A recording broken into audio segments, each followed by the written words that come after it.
But enough of this palaver. Let's get the show on the road. Listen to a wicked cool radio show. What do you do? Wicked cool. What do you do? What do you do? You just say, hey, hey.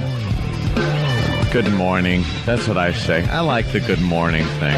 I'm always starting with, Being wake pleasant. the F up. Wake up. That's a good one. Oh, people's alarms just went off. Ooh, African boobies. This was a turn they're on. showing them. This was a turn on when I was a kid for some reason. Yeah, what news show is doing this story? Oh, no, it's Discovery HD? Well, How did that end up on... oh, my God. God bless Discovery HD. Screw the news this morning. I want to see African boobies all morning. They're just showing women making mud huts in Nambia Digging out like bugs with sticks, with their boobies out. but they're topless. That was my thing when I was growing up. I don't know why it was my thing. I think because we got National Geographic. Yeah, that was the biggie. That has to be the reason. So it didn't matter that it was African saggy boobies. It was the fact that it was naked boobies. It was just any boobies were really good. You know what the best was, though? And it was very rare, but you sometimes got it. When they did things on Tahiti in National Geographic. Why Tahiti? Because Tahitian women had really nice breasts. And they were, because they were perky. Oh, I see what you're saying. Yeah, so they were more like the ones you wanted to see. Yeah. That when they would go into like... They look like maracas. When they would show the Bushmen of the Kalahari and show the women, it wasn't quite as good. Well, look at the ones that are on TV now. Oh, my dear Lord. Look how tall he is. Who gives a crap about the guy, Rich? We're talking about African boobies, and you go, look how tall the guy is. Rich Vossen for the vacationing Jim Norton. Yeah, so Jimmy's busy. Wow. He'll be back tomorrow, I think. we haven't heard from Jimmy. Is he going to be back tomorrow? Because now there's rumors about Jimmy. Where's Jimmy? Where has he been? Oh, look at that. Oh, no. It looks like they have a dehydration problem in that country. Yeah. Wow. What happens? He's on Atkins. I don't care about the guy. He's on Atkins. That's funny. That is pretty funny, though. Oh, my God. Look, wait, that one girl has to be like 13. And she's already starting to have gravity take its toll. Why are they orange? They paint themselves up. Oh, do they? Yeah. And that's the mother? Doesn't she play tennis? No. No. They're trying to marry off. We will give her family 2 sheep. 2 sheep. And later a cow. For what? What do they get? For the bride. For her? Yeah, or for... The cow will be payment for any children born to her. They will be ours. And then they take them. Boy, Hold out for 2 you know something? Hey, that's a pretty good deal. Look at her. How about working on the wheel? Look at her, though, man. And what's up with the hair? I own that womb. I said, if it's a girl, she's mine. This is the mother talking. Yeah. We usually engage women at a very young age. Wow. So very good. I'm amazed that you're able to read. Pan that camera down. Oh, Jesus, look at that. Dude, she's packing, though. She's ample. Let's just put it this way. That gravity's a bitch, because you got the mother and you got the young daughter. And the young daughter, you get to see everything. Yeah. In the same shot, you don't get to see everything with the... No, she was out of frame. Mother. Right. They went out of the bottom of the frame of the television. God, you gotta love Discovery HD. Make sure this is on every morning. It is a good one. Well, as long as they're doing things on Africa. Sure. I can't tell if he's a Crip or a Blood. He's in Nambia. Yeah. I don't think they have Bloods and Crips there. Well, that's how we start the show. Yeah. Naked African boobies. Well, it is Nice. Whip 'em Out Wednesday, so it's perfect. Hey, It's what perfect. a tie-in. I don't need your white girl boobs. I got African boobs on TV today. Yeah. Now I can't turn away. I want to see her. You pal talk girls with your ugly, your ugly white boobs. Ugly. Keep them covered. We have black African boobs on TV. Actually orange. They are. I don't know why. Oh my God! Look at that guy's that little fella's getting a little beverage. There's a little fella, a little baby who's getting a little. He's getting a little drink. He's getting a little drink. Yeah. Oh my God! His head's on the ground to get a drink too. Jesus. Oh boy! Wow. This is just terrific. There's just something going on. Oh my God! Wait a minute. What's he doing with the youngster? What do you mean? Is he painting her up? Look, he's touching her. Because he was like rubbing her belly or something and talking about how she can't touch a brown cow. Did she get hit by a softball during the softball game? Her looks like she took one right in the mouth. She's a little swollen. Her lips are a little swollen. I think. God, this HD Discovery. Yeah, that's some channel. I think we do like live reads for Discovery. Well, there you go. Do we? Oh boy, no good could come of this. Were they going to hack this cow's head off? Some kind of ceremony? I don't know. The best part is we live in the same world. This isn't like... This is not another planet? Wait a minute. I thought this was another planet. This isn't another planet. This isn't footage from like 40, 50 years ago. This was probably taped a month ago. Do you know we went to the moon? Yeah. We went to the moon. Do you think these people have any clue? Uh-oh. That can't wow. be good. They're cutting the cow. What are they cutting? What the hell did they just cut off the cow? They tackled a live cow and then just as it's alive, start cutting it up into they just cut the leg off. It was completely alive and they just start hacking its legs off. This isn't fun anymore. What happened to the boobies? Bring back the boobies. There is a whole nother world out there. You think they got cell phones? Yeah. You think they're rooting for the Pats to go undefeated this year? Of course. Who isn't? Oh, look at that cow. They're cut. Man first wild just walked out of the cow. Now they're into the intestinal bag. And how about they're poking. Oh, that's got to smell great. They just poke the intestinal sac. God, that's the. This is how they tell the weather. Yeah, I don't know. It's like because they seem to be. And tell that silly bastard to stand up straight. Why is he all crouched over with a stick? He's hunched over. He's hunched over pretty good. I don't think they have a doctor he can go to for osteoporosis. Looks like a Salvador Dali picture. Someone who owns black oxen will die, and he was able to tell this by reading the intestines of the one that they just killed. Wow. You must go to Pankot Palace. That's who he looks like. Oh, man, look at Huggy Bear's career.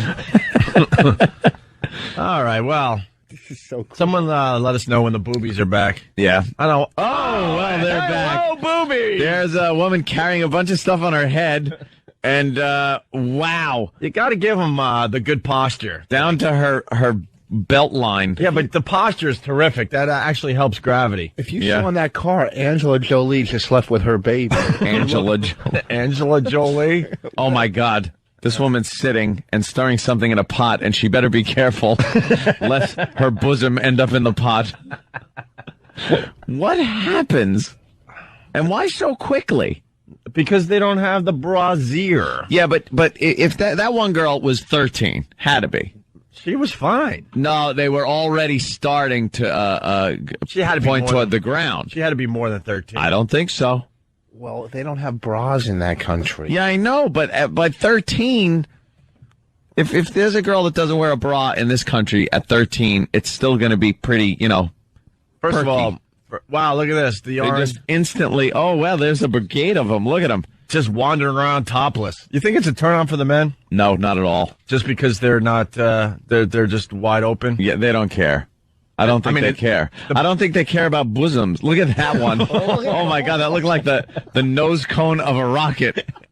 That looks like a Gemini capsule.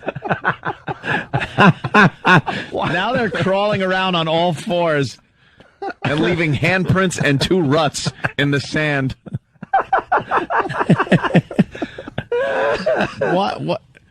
What is, and we live in the same world, right? Apparently. Now they're eating something that looks like duty. Does this make blow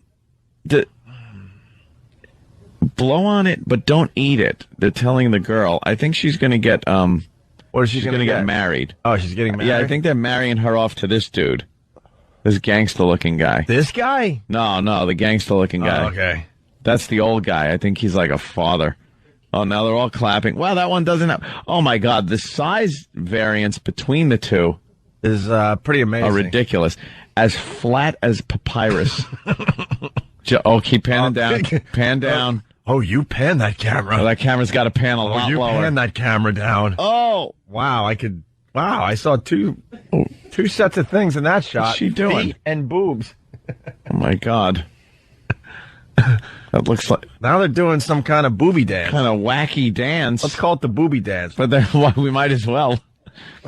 Oh, okay. Well, back to the huts at night. But wow. Whew, okay, that was fun. That's a great way to start the Opie and Anthony show. Certainly is. You're crazy. Look, there's nothing wrong with her. Well... Doesn't seem happy, though. No, she seems very sad. She hasn't cracked a smile once. How happy would you be without electricity and running water? She is miserable. They don't know any better. They don't know any better. Hey, it's Whip 'em Out Wednesday on the Opie and Anthony show. That's right. Yes. Our phone number is 877-212-O&A. You got O&A radio.com with the show rundowns. You got the Pal Talk cameras, and we're feeding the Discovery HD channel right now for everybody. Yeah. Is that legal? Screw it. Who knows? And there you go. That's how we begin the festivities today. Let's say hi to Brooklyn Ace. Brooklyn Ace, what's up? What's up, guys? Hey. I know you want to swap things around, like with days, so that people don't get things figured out. How about Jim Norton's out in L.A. interviewing with Adam Carolla or negotiating a new contract?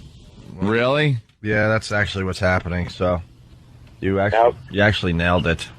Well, All right, thank you, Brooklyn Ace. Hey, Dance with the Stars. Yeah. It's over. Care? I don't know. I guess it gets really big ratings for some reason. Yeah, I don't know who's watching a dancing show. Who's watching that? We just did right there. Well, that's different times. If they put that on, I would watch all the time. Absolutely. We're just a messed up society, though. Why is that like completely acceptable to show like African women completely naked, not completely, but topless, Yeah. jumping around, cooking and stuff? But if you show like Playboy Playmates on the same channel, even Right. that would be a problem. That would be a problem. That would be a big problem. But for some reason, if it's far away and it doesn't seem like our planet, then you can show boobs. If it looks like the topless women are on Mars, it's okay. Yeah, but when Playmates Right. dance, it doesn't Or start to orange. rain. Yeah. And speaking of Playboy Playmates, anybody watch Girl Next Door? No, that's Hugh the one with Hugh Hefner Hefner, yeah. And his girlfriends? Mm-hmm. They're getting away with murder. What channel is that on? E? A&E? Again, They're all the another same. one of those shows I couldn't even tell you. They those girls now walk around completely naked, and they pixelate in such a way that if you just squint slightly, Just a little squint. if you squint Yeah. slightly, you see everything. Like you see exactly what's going on. We've learned about the squinting on the pixelation. That's If all you it takes. squint, you see it better. Take it from us. Watch Girls Next Door, and when they're pixelated and walking around nude, jumping in and out of hot tubs and pools and stuff, just squint ever so slightly. You'll see everything. Yeah. Everything, like it's not pixelated. Anyway, for the people who care, here's the end of Dancing with the Stars. After 10 weeks of competition, the winners and new champions of Dancing with the Stars are... The big delay. Elio and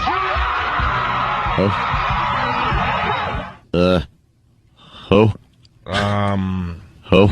Elio? Elio? Who's Elio? Who? Than? Elio? Did somebody watch this show? No, it's I not. could care less. Oh my God, could I care less? We pride ourselves in knowing a little bit about pop culture. Actually, a lot about pop culture.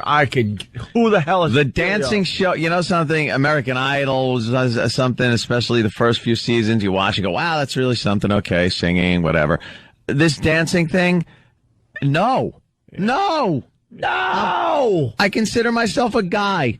I don't care about dancing. Oh, I think that's it. It is number one pretty much every week. Yeah. And Why? Who's watching it? women, I think, because All right. the last 4 winners have all been men. I just read that this morning. Oh, right. And sports figures. I heard that on on Wins this morning. He's a race car driver. Yes. And he knows how to dance.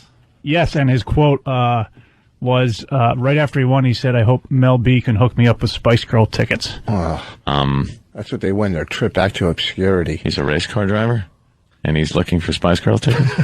Make your own Wait a Wait a minute, that doesn't. Make your own joke at home, people. Is he married? Married man? Are you, Grady?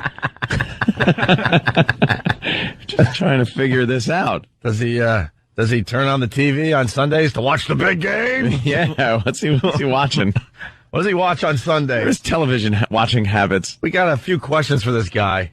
What are the sponsors on his race car? Right. Like Tampax? What kind of TV does the guy watch? We know what he listens to. He likes Spice Girls. He likes to dance. He likes to dance. Yeah. All right. Well, good for you. Good for the show. Blah blah blah. Is it the Massengale Chevy? Is that what he's driving?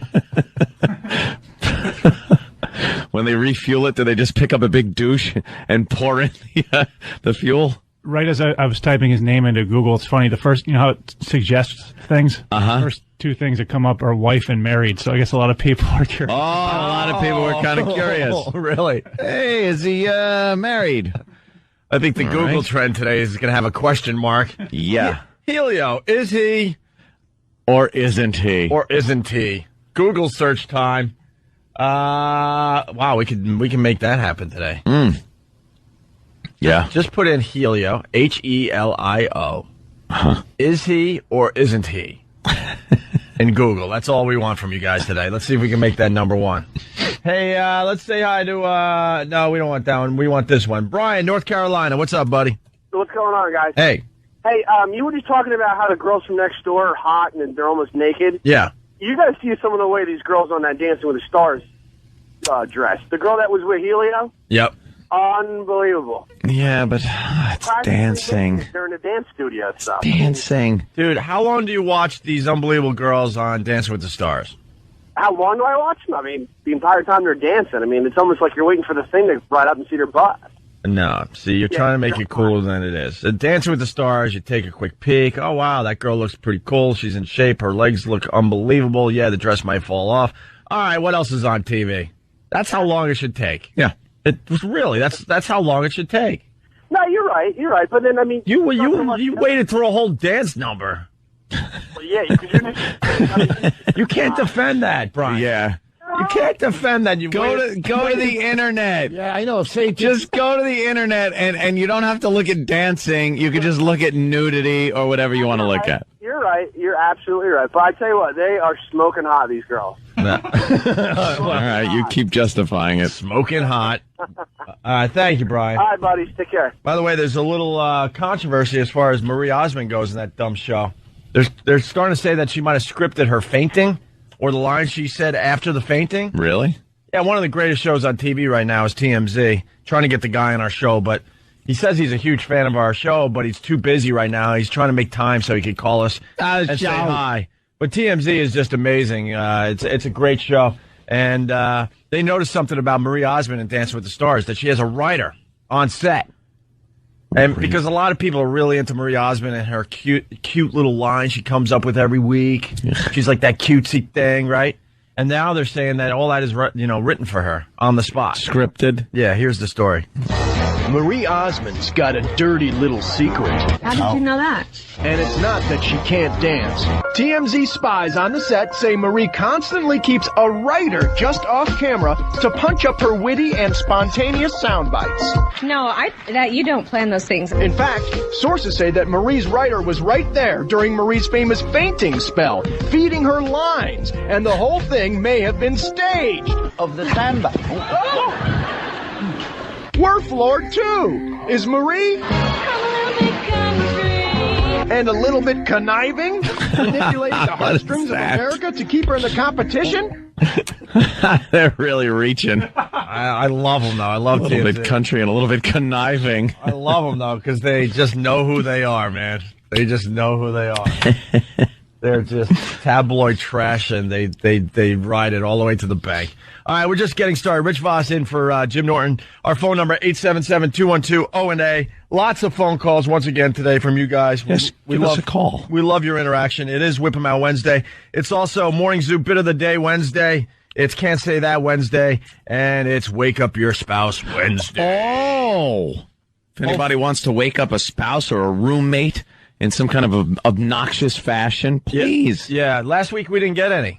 We didn't get any good ones. We got was last week the train horn that didn't work too well? That was 2 weeks ago, Oh, right? that was 2 weeks ago, and last week we had what? There was one where there was a lot of cursing, so no one really heard it. So yeah. Whatever. All right, we'll figure it out after the break. It's Opie and Anthony. Like, you just stop and go, look. Like idiots. Like retards. And they showed some kid drinking something out of some piece of a carved out log. I just wanted to yell, "God milk!" Yeah, he had it all over his face. But it didn't look like it was. I don't know. Maybe it was like goat milk or something. It was very thick. And then they were pixelating out a private area of a young boy as some woman did something down there. Some type of I don't know what they're doing to the poor kid. What are they doing to him now? What the hell are they doing to him? Probably something horrific. Something horrible, some tradition. And they had to pixelate out that. Like, they show the boobs and everything, but they pixelate out his private area. And Than brought up a good point. Who's the creep that has to do that? Sit in the production room just pixelating out young boys' stuff. Oh, dear. Yes, it needs a little more pixelation. Wow! Oh, dear. Can I review that tape again? Perhaps we can bring the pixelation a little further in. Don't want to destroy the entire picture. Wow! Somebody's knocking on the door. Yeah. You've been in there 6 hours. This should have been a 10-minute job. Yes, I'm running off copies. Oh, dear. Yes? Dr. Smith, you done? Yes. No. I'll be in here quite some time. I'm pixelating. Wow! Dear young boys. Hey, Dr. Smith, how long is this going to take? Hours. Maybe days. Oh, dear. We got to get this on the air, sir. Shut up, you bubbling booby. Unlock the door. Unlock the door, I'm Dr. pixelating young boys. Oh, dear. Perhaps this one doesn't need any pixelation at all. I'll take it home with me. Wow! I love doing homework. Give me young Nambian boys, yes. Well, oh dear.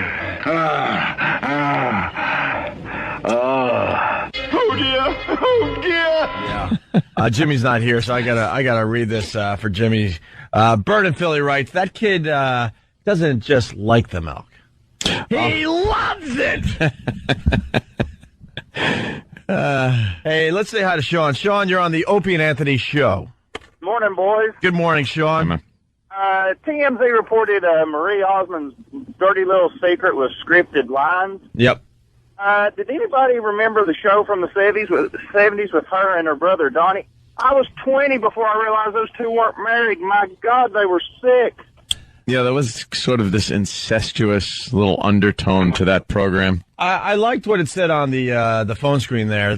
He wanted to just say that Marie and Donnie Osmond are weirdos. Yeah. Let's start our weirdo list today. I think the whole family, when you raise them from little kids like that to be in show biz, sure, that's all they know and all they want to do. So if there's a fainting thing or you could hire a writer to punch up your lines for a dancing show, that's what they're going to do because that's all they know. Let's start our weirdo list. Showbiz. Marie Osmond, Donnie Osmond, weirdos. Weirdos. Rich, you got one? It's our weirdo list. I'm the who's a weirdo? Anybody, yeah. Anybody you see on TV. Yeah, well, the entire Jackson 5, right? Yeah, they're going back on tour. Supposedly next year. Good luck to you. Jim in Boston listening on BCN. Jim, what's up, buddy? Yeah, I want to wake up the spouse. Ooh, you want to wake up your spouse? What do you got? A nice loud handheld air horn that I'm going to put right next to her ear, and she sleeps in the nude, so she'll jump off out of bed and run around the house naked. Okay, well, Jim, here's the thing. Don't put it right next to her ear. No, I'll put it close to it. But not that close. The trick is put the phone very close to her. It's got to be close to her, not you. Get all the shades open. The kids are getting ready to go to school, so she's going to run around and live on the first floor. Here I go. I'm going from the back porch. You ready? All right, we're ready, Jim. All right. Jim in Boston. Gonna wait. Oh, shit.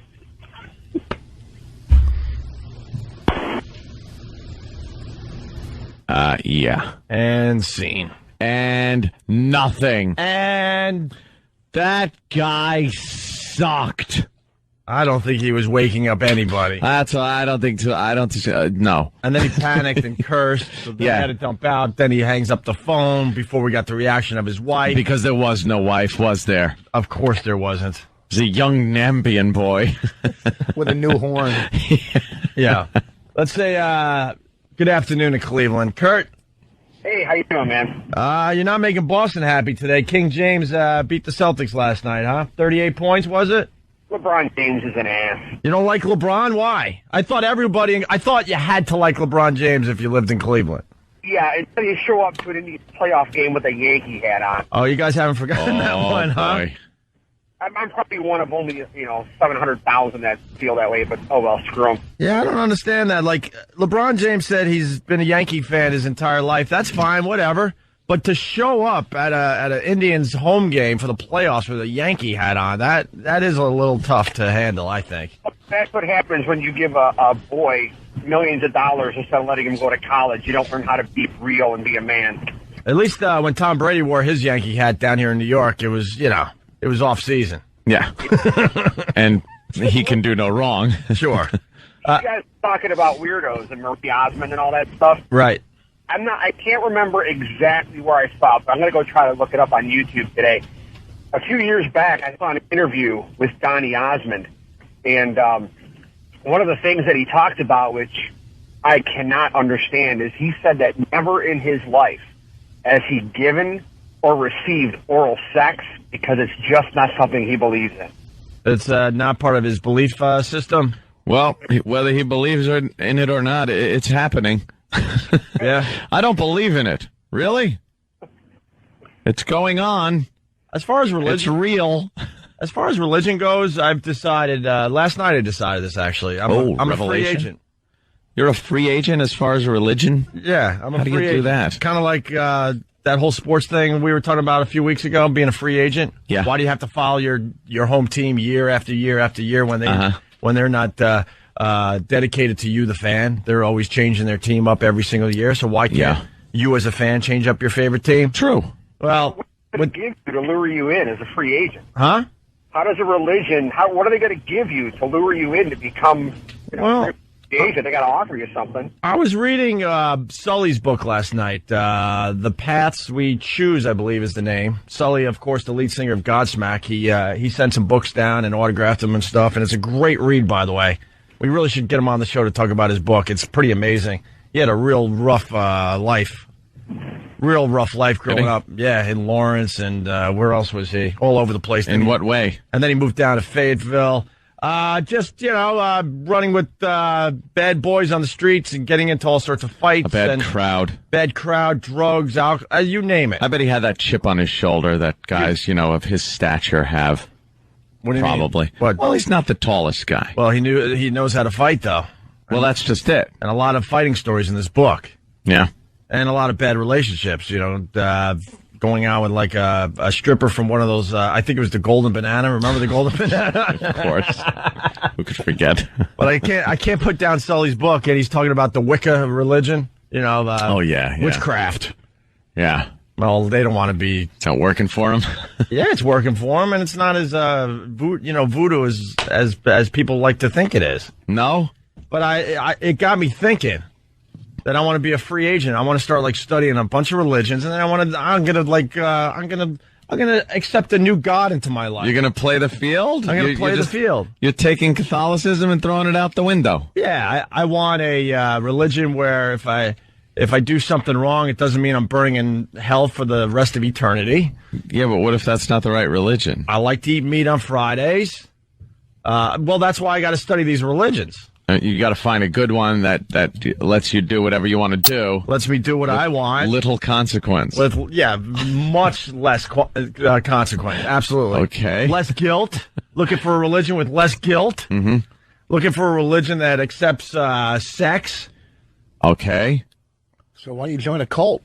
That seems to be. I don't think any really mainstream. You might have to go off the beaten path on this one. No, man. Most religions are cults. Who are you kidding? Well, all of them are. And who are you kidding? Way. But you I think you're going to have to go off the beaten path of the mainstream religions and find one of those wacky ones. I was brought up Catholic. I believe in something.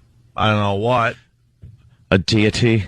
You believe in I believe in bigger something. power, a larger power. But I want to see what the Hindus are all about. I want to look into this Wicca a little bit. Yeah. What other religion? Well, Wicca seems like the type where they're just, out in the woods, kind of communing with nature and then having sex, and things like that. And then, but somebody's got to die. I think you got to sacrifice people or something. No, I don't think they have. No, they don't have the devil in their. They don't have the devil in their religion. No, no. But isn't it a whole thing like Mother Nature and yeah, I like that. And like the energy of the earth. I like that. And the plants and everything. Yeah. I think the American Indians had it all figured out. Yeah, and they're doing very well. And then we decided to wipe them all out for their buffalo and their parts. Apparently our God was a little stronger, wasn't it? Wasn't our God a little more powerful, a little more mighty? Maybe for the here and now. Well, I can't wait to see Opie come in with those little Jew curls on the side of his head. Do Wiccas have that? Or when he goes Hasidic, you mean? No, when he finally decides to go Hasidic? I was thinking about that the other day. Actually, I was at an Islander game, and it would be tough for me to be Jewish. Yeah. Because of the roundy round thing. You don't want to wear the... I call it the roundy round. The roundy round? Cecil. I would I don't think... The beanie? Yeah, I don't think wearing that would, compliment my charming cheekbones. Oh. You don't like the yarmulke? So I need a religion where you don't have to, grow crazy stuff or wear weird things. I was living in Brooklyn for a while, and a lot of Jewish people in Brooklyn. And you see the young kids going to school, and they're trying to be tough and wear kind of hip-hop clothes, but they got to wear the yarmulke. Right. And FUBU on the side. It just takes away every bit of trying to be tough with whatever you're wearing. Yeah. You could have guns hanging from you. The second you put on the yarmulke, it just kind of takes away. Yeah. From any look you're going for. Yeah, so, because I sit behind some guys that wear the yarmulkes at the hockey game, and I was thinking, wow, could I possibly go through life having to wear that in public all the time? Yeah. How about? I guess that's a pretty vain thing to say, but I don't know. It just... Well, they're doing it for... I understand why. I'm not mocking them. Oh, I am. I'm just putting myself in their shoes. That must suck at times.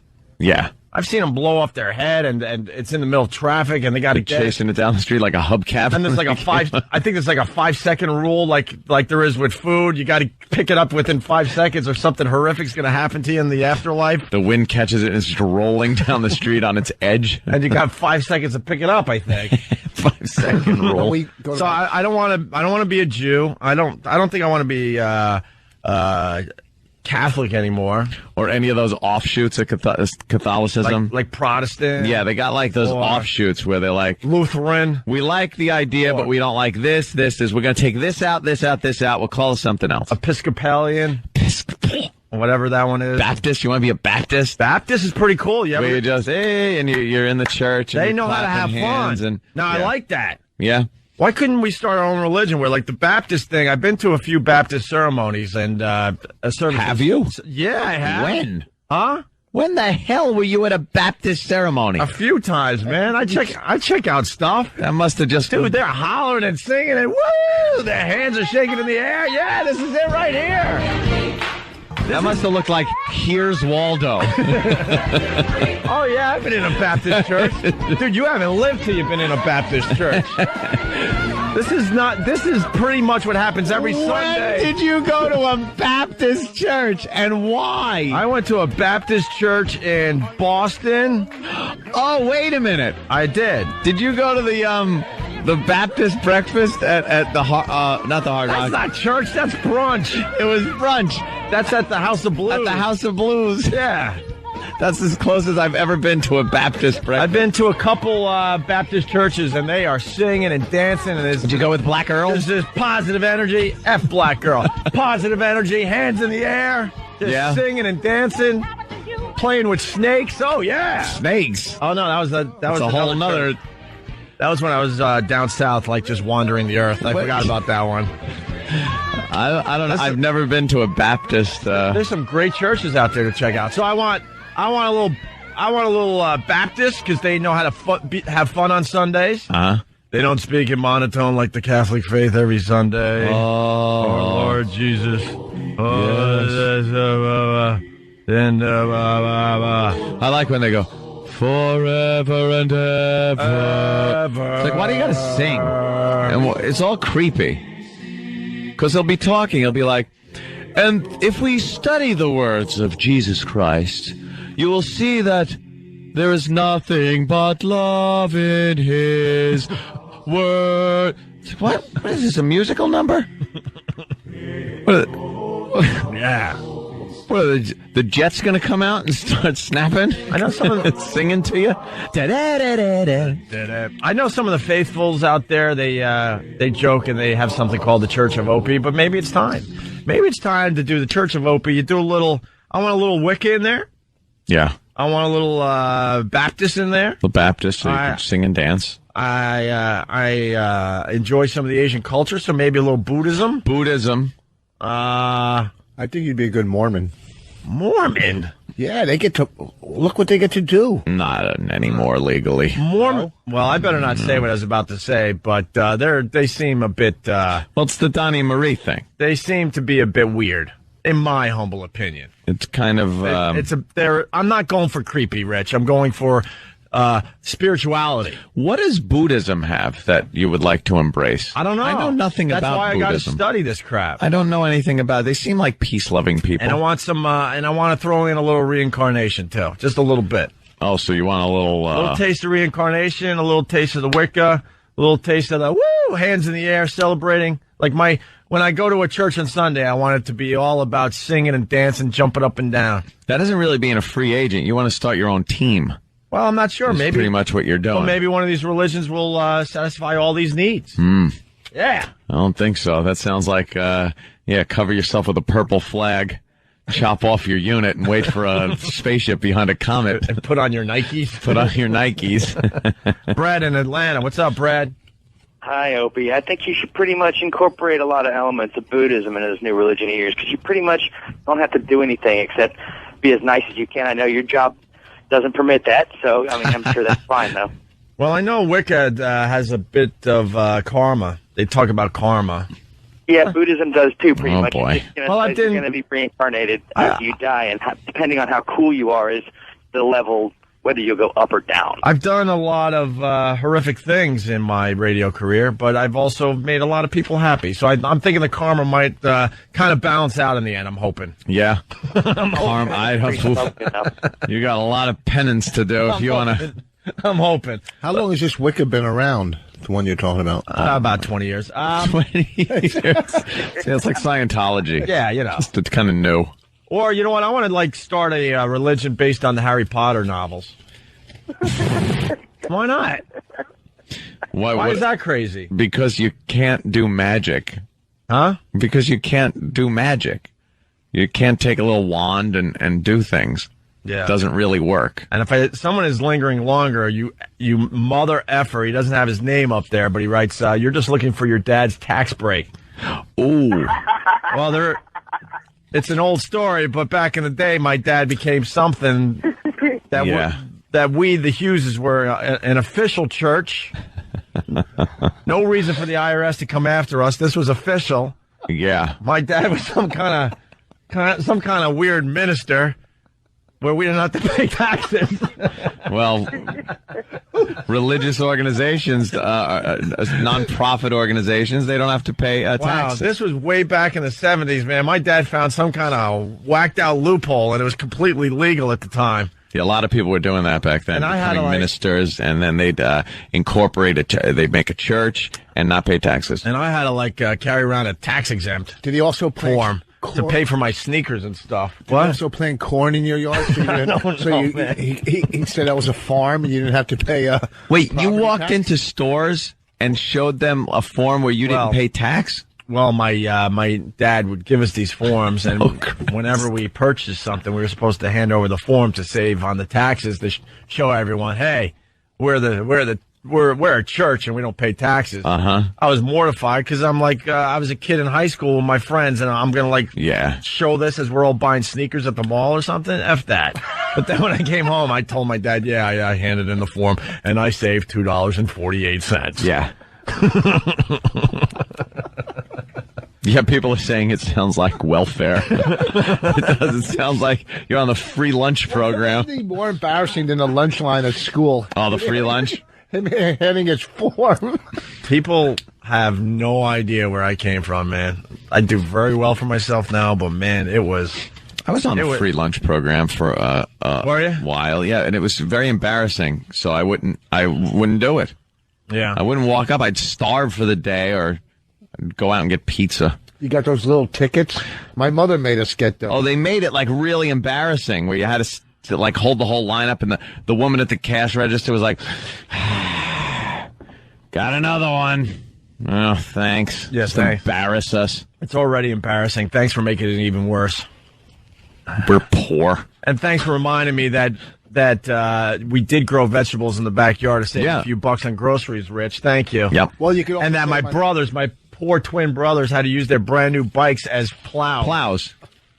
Yeah, they save on property tax because you say it's a farm. Well, who knows? Or whatever tax it is. No, Sounds like they were one step away from Waco. We had should have had the feds coming in and burn your house down. We had a nice sized backyard that was perfect for a wiffle ball and a pool that we never got. That was the thing we talked about year after year after year. This year we'll get the pool. Gonna get a nice big pool in the backyard, playing wiffle ball and chipping golf balls and playing football. Perfect yard for 5 boys. Until we decided to turn it into a farm to save money on groceries. And my little brothers got bicycles one year, and they even at this point, I think they were 10 and they knew something was up. They were suspicious. Why brand new bikes at 10 years old? And sure enough, my dad showed how they could put a long board between the bikes, and kind of ride together through the farm to flatten it out so we can plant some seed. That's great. Did he get you yokes to put around your neck too and pull like farm machinery, Little House on the Prairie? When you weren't churning butter, were you guys Amish? What was going? My brother says that we didn't have bedrooms; we had barracks. I'd like to. Because they were always putting us to work around the house. I'd like to add a name to the weirdo list for today: the Hughes family. Hey, we can get another one. We'll add this one to the list too. Chris, Cleveland. Good afternoon. What's up, Chris?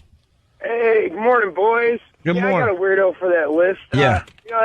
That Tom Cruise guy's a weirdo. Mr. Man. Mr. Man. Tom Cruise. It's Tom Cruise. Tom Cruise is a weirdo. You got to linger longer for that one. Yeah. But very good, Chris. Let me play this for you too. And punt. Yeah, and punt on that. Yeah. Tom Cruise is on our weirdo list today. One more before we take a break? Sure. Let's go to Dana Reeves Lung. Is that a name? I guess so. From Whackbag. What's up, sir? Dana Reeves. How's it going, guys? Good morning. We'll just call you DRL. What's up, DRL? How about Marilyn Manson with his recent purchase of Chinese kid skeletons? Yeah, Marilyn Manson in a little bit of a jam up. He's being sued by band members saying that he squandered their money on purchases that were a little odd. Asian children's skeletons he seems to be into. And skin and stuff, and too, right? skin, like things like, lampshades made out of skin. Oh, no. And he's into Nazi memorabilia. Right. Which, doesn't make you a bad person as long as you're just into the era. if you're into the era and collectibles like that and not embracing the ideology of the Nazis, I see no problem with that. You would have got along great with my dad. Oh, really? Finding ways around things. Well, no, I'm just saying. Like, my uncle over Thanksgiving showed me a beautiful knife. And it had, a swastika and SS symbols emblazoned upon them. And it was an actual knife that was given to Hitler Youth back in the 30s. And very, very nice knife. I mean, if you look at it not as, oh, boy, I'm a Nazi, this is great. You look at it like, wow, this is a piece of history. You know, good, bad, or indifferent, whatever it is, it's just a piece of history. Yes, you now have a clip of me saying I'm a Nazi. There you go. Hey, we got to take a break. We're running a little late here. We got a bunch of people want to talk about religion. We got Max in Dallas. My chick is Wiccan. She allows other girls in bed. Someone is suggesting I try Satanism. Great. Alan in Brooklyn, stay where you're at. He wants me to be a Baptist. Oh, don't be a Baptist. He's going to explain why. But why? They look like they're celebrating every Sunday. All the time. That. But I think during the rest of the time, it's very strict. And do they do that House of Blues brunch still in Boston? I'm sure they do. Little food and a little God. I got talked into going to that thing. All right, we'll talk about that. Oh, that suck. I was just talking about that recently, how much fun I had doing that. It sucked. All right, we'll explain I got dragged to it. All right, we'll explain next. And then Mike in Jersey, Lutheran, because their weddings are really cool. We'll find out why. Yeah. Lutheran weddings are cool as well. I am a religious free agent. Free agent. That's right. It's Opie and Anthony.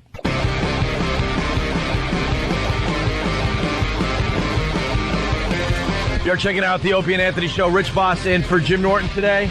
And Rich is going to be at Wisecrackers in Scranton, Pennsylvania, Friday and Saturday night. Right, Rich? Yep. 866-424-2411 if you're in the area and you want to see Rich Voss. And there's someone on the line. Just want to acknowledge this, Rich. Matt in Jersey.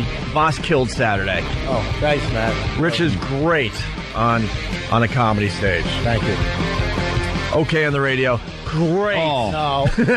I'm just the yarmulke thing you were talking about. Yeah. You're right, because, like, my family, like, we were, like, the black sheep. Nobody liked us. But when we'd have, like, a Seder at my uncle's house, my brother and I would go there, and we wouldn't have yarmulkes. We were just, like, trash. Wow, you were the tough guys. And so he had the yarmulkes for his family, and they were all embroidered and beautiful yarmulkes. And then, he had, just in case of emergency yarmulkes, he'd give us, like, 2 little black pieces of linen or whatever just to put on our heads.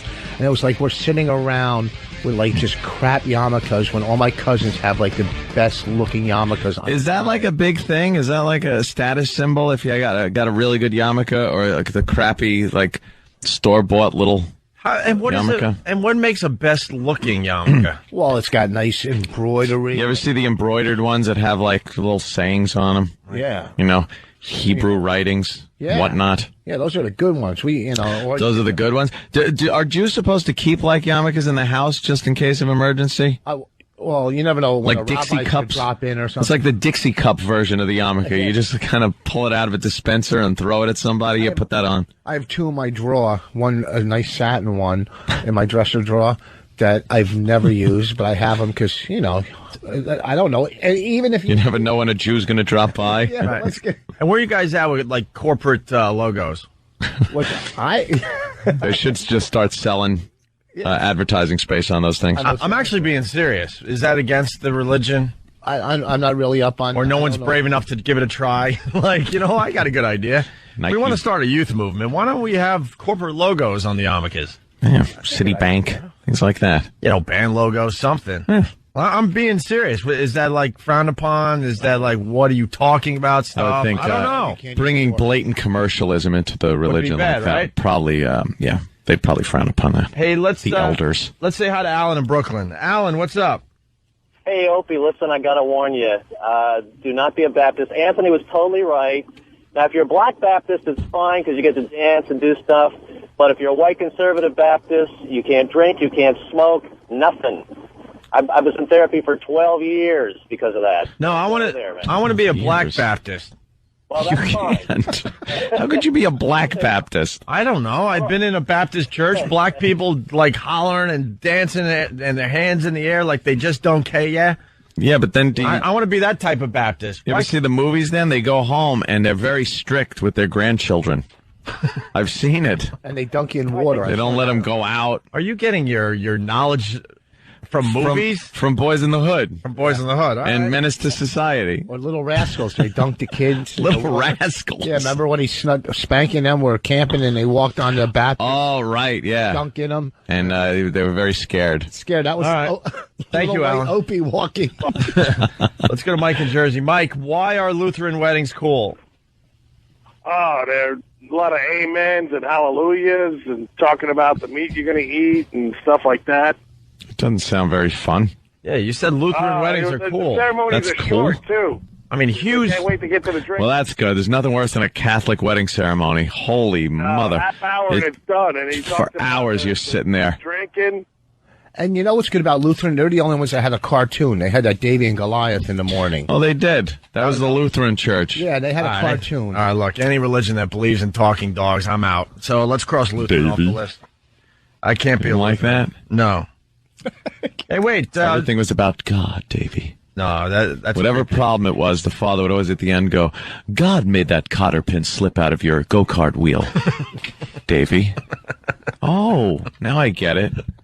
It's like just guilt the hell out of the kids with God. That's what people do now. They guilt you when you're young. God will punish you. Everybody grows up with a fear of God. Well, that's what you're supposed to have. That's why I'm a free agent. Less guilt. That's the number one thing I'm looking for. Less guilt and less fear. 12-step program is what you need because it's a God of your choice. That's what it is. It's a God of your choice. It's spiritual. So you could choose. You could say He-Man, Master of the Universe, is my God. But Captain Morgan.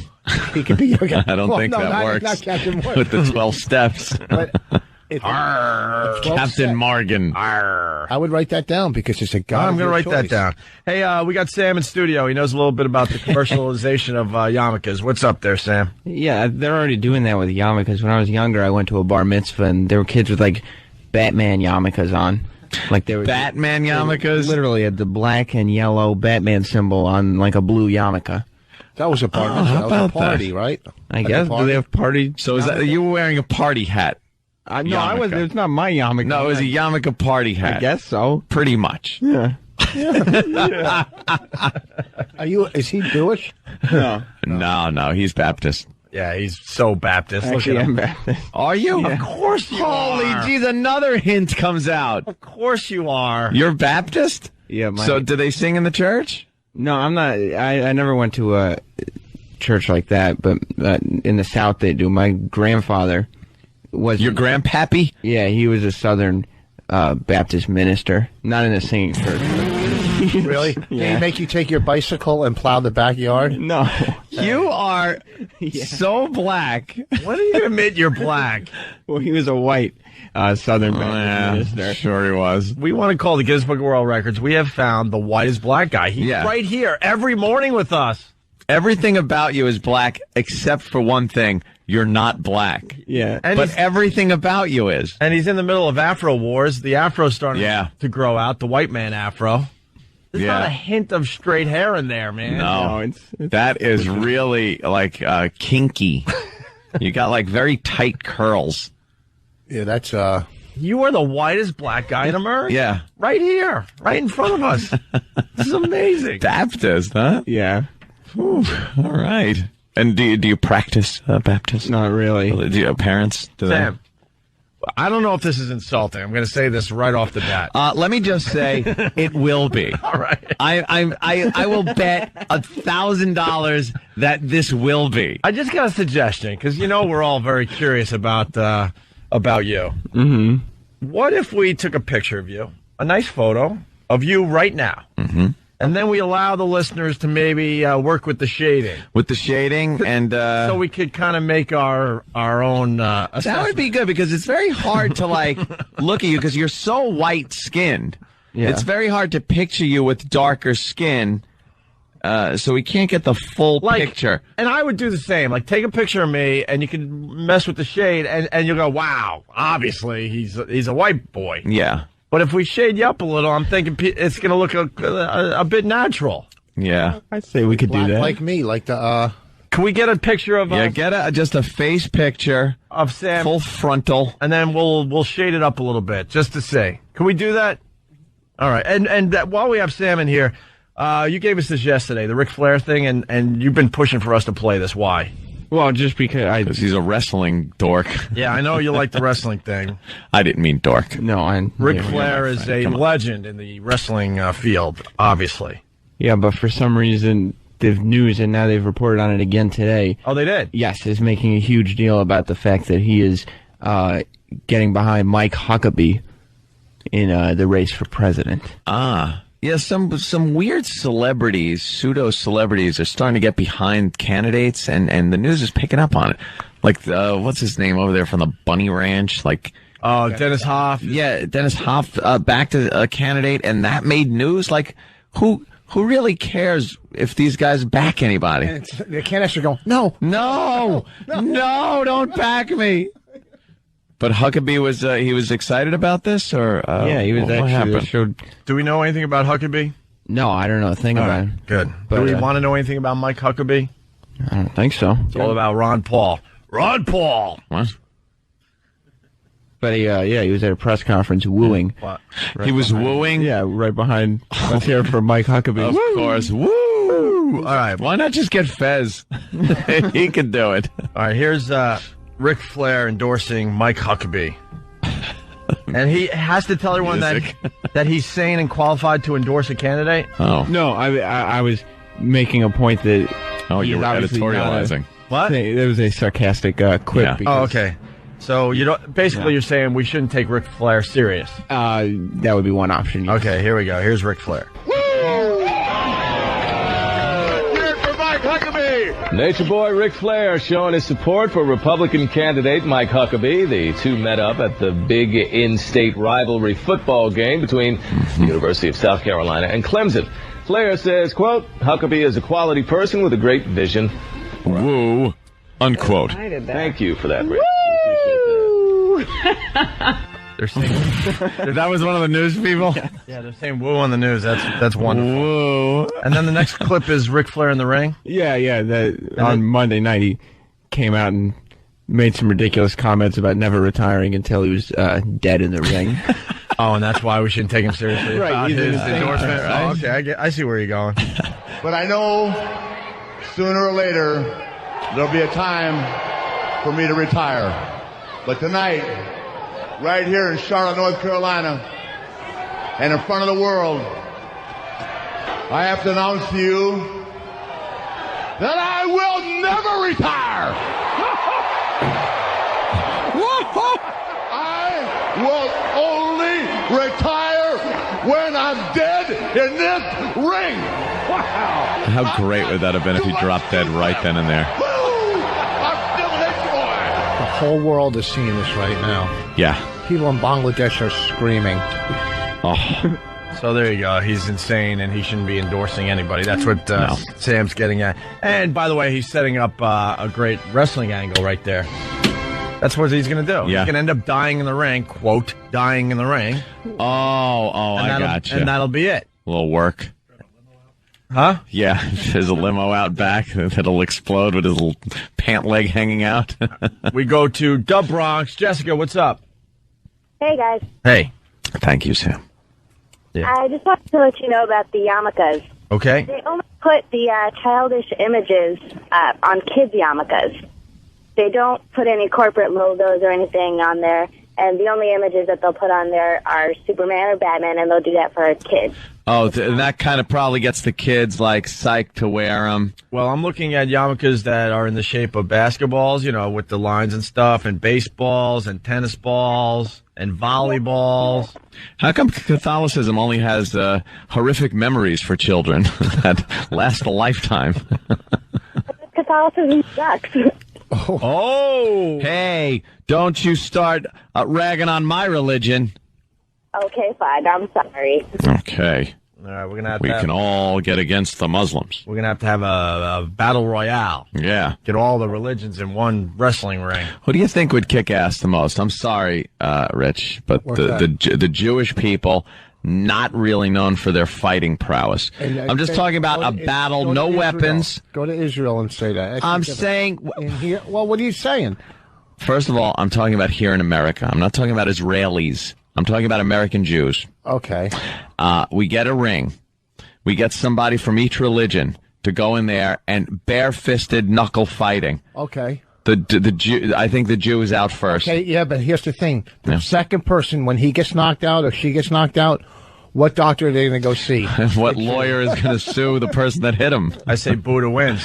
You think Buddha? How are you going to move him around a ring? I'm not talking about the religious icons. I say you go icons. No, because how's Jesus going to fight? No, the Muslims, the Farrakhan Muslims, not the other. They're going to win because they're all karate experts. Yeah, I think the Muslims probably got an edge. Yeah. Although, the Baptists, you could probably get a pretty good-sized Baptist in there. Like, what's his name? Coffee from Green Mile. Oh, God. No, I think you got to go with the symbol, the icon himself. You got to get Jesus in there. Buddha's too fat. Buddha, you're not going to be able to move Buddha's around. not going to be able to move. Well, but Buddha can go, but maybe he's going to run out of strength. But maybe a few... endurance. A few of the icons could, kind of team up and get Buddha, over the top rope. Little help. Yeah. Sure. Oh, like a battle royal. Well, you got to get a couple of religions to work together to That's get Buddha impossible. Out of the ring. That's the only way, though. Poor Jesus, though. I don't know. You get most. Is this pre or post crucifixion? Pre-crucifixion Jesus? Because post-crucifixion Jesus, He's coming back with vengeance. you're kicking ass. Yeah, you got some power. You got some, You got him angry. He's back, and he's... Yeah, exactly. Yeah. All right, let's... we're going to have to work that out. Let's go to Sarah, Rhode Island. What's up, Sarah? Hey, what's up, guys? Hey. All right, so at the beginning of this topic, you had said that you wanted a religion where you could pretty much do whatever you want. Well, I've actually read the Satanic Bible. I'm not a Satanist, just to clear that up right there. But just for an interesting read, I read the Satanic Bible, and pretty much what it says is you can do whatever you want. You just got to realize that there are going to be consequences with your actions. Uh-huh. And it's not as, preachy Hail Satan as everyone thinks. I mean, Wait, you're endorsing Satanism as something that isn't very, Satan-y? Well, it's not really what everyone thinks it is. It's not all about let's cut ourselves and do some sort of weird ritual. Well, what the hell is it? You're praying to Satan. Yeah, but they get to wear logos. I don't pray. Well, I mean you being the general you. If stick with me here. It's pretty much just being for yourself and doing things for yourself, taking care of yourself because no one's going to take care of you. Isn't that like an atheist? Yeah, I suppose. Yeah. But where does Satan come in? How does Satan help you? Like God, you supposedly, you pray to him and your prayers might get answered. With Satan, do you pray to Satan if you're a Satanist? I'm sure you could, but I think it's more you just do everything for yourself and just do what you want. Just realize that there are going to be consequences for your actions. But that's just going through life. That doesn't sound like Satan's helping you. If I'm going to pray to Satan, I want fire to be able to shoot out of my eyes, and I want to be able to do some evil magic.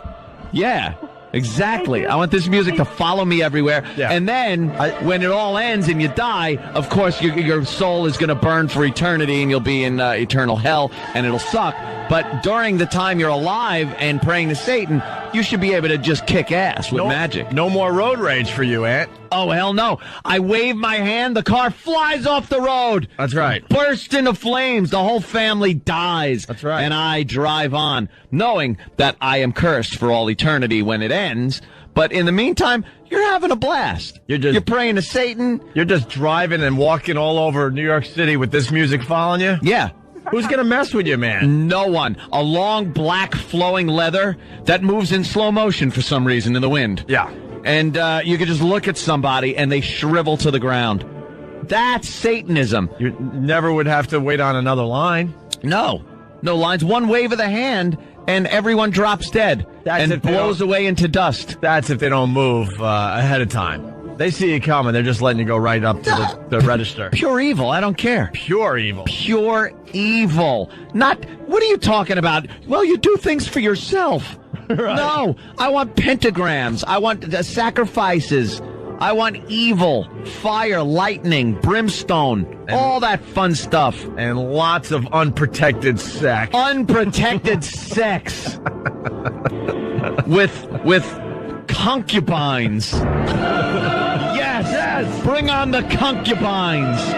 More concubines. Just sex and evilness. Oh, naked biting. Sex on altars. Blood. Wow, I'm kind of liking this. This sounds cool. I'm getting my info. Damn. I'm getting my info from the Devil's Advocate or whatever that movie was called. Oh, I'll live out those dreams that I have when I realize I'm dreaming and I just ravage anyone near me.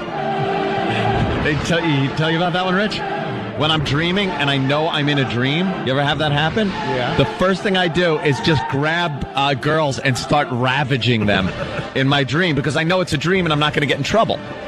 That is what Satanism is about, really doing it. And then if the cops come, you wave your hand and the police cars just explode and you walk away in slow motion. Yeah, there you go. Hey, we can't get to all these calls. Christian in Jersey. That version of Satanism stunk. Yours is What pretty. that? Yours, Mine kicks ass. yours is pretty cool. You're having sex? You're killing people? Her version is what goes around comes around. Yeah. Ooh. Satan was laughing at her. No. Satan was just smiling when I was talking right there. He's going, yeah, that's what it's about. I like this kid. Someone got my lesson. And I say kid because Satan is like 10,000 years old. Someone was paying attention in school. Yeah. Christian from Jersey. Muslims would win. Suicide bombers. And then you got Can't bring that into the ring. What do you think this is? Baptists would win because they're packing. Packing some heat. But that Jesus thing, when he comes back, though, he'd be easy to poke in the eye. You know, he goes to block, and he's got... Oh, Jesus. Hey, don't make fun of our guy, man. Don't make fun of our Lord and just saying Savior. That's not the funny fight. now. Now, I'm saying now what you the got. fight is. You went too far. That's not funny. Too far. Let's go to Steve in New York. Steve, what's up? What's up, bro? Hey, man. Hi. But I think that, honestly, you should be an atheist. I mean, if you look at the Christian religion, check this out. Michelangelo painted the picture of Christ, right? Yeah. Michelangelo was a homo. That's where you get all the... That's where you Who get all says Michelangelo was a, How do we as you know? put it, homo? How did we know he was a homo? It was bisexual. It's a fact. How do you know it's a fact? I just love when people throw this out, like people that were alive like hundreds of years ago, and it's like, wait a minute, how do you know? He certainly wasn't a practicing homo because he spent, 10 years on his back? Yeah. Now that, at some point, you got to roll over. If he was a homo, he would have painted the floor. Check this out. There's a book, right? Hey, don't mess up my very rare laugh that I get on this show. Get lost. You were used as a setup. Go to work. He went from homo to bisexual. Wow. Yeah, see, the guy backpedaled pretty quickly there. Hanging up on a lot of people here because we're trying to get the... All right, Max has been waiting, and we got to take a break. I know, Than. Max, Dallas, what's up? Hey, what's going on? Jesus Christ, relax, Constantine. Constantine. Yeah. Okay. But Sorry. Hey, what's up with your Cowboys? I don't want to go there, man. They suck. Hey. I hate them. You don't like the Cowboys? No. You're in Dallas. What is going on with our listeners today? I talked to a dude from Cleveland. He hates LeBron James. Talking to Max in Dallas. Doesn't like his 10-1 Cowboys. Losing their loyalties. What? Losing their team loyalties. Who do you like, Max? Originally, I'm from Louisiana, and I'm a diehard Saints fan, even though they suck ass, so. Are you a Pistol Pete fan? Oh, the best. Not really. Nah. LSU, nothing? Oh, LSU, definitely. Okay. Definitely. So what football team do you follow? The Tigers, LSU Tigers. Oh, so you don't even go NFL? College. Yeah, I said I like the Saints. Oh, the Saints. They stink. They stink. How can you not like Pistol Pete? He's the greatest white ball handler ever. I don't know. I just never... Why do you have to say the greatest white ball handler? Yeah, Rich. Because that's my You're scared to insult people? It's your religion, white. He's probably one of the greatest ball handlers of all time. I have his rookie card. Even You're the right. brothers admit that they got a lot of moves. From Apparently Pistol Pete. Michelangelo was.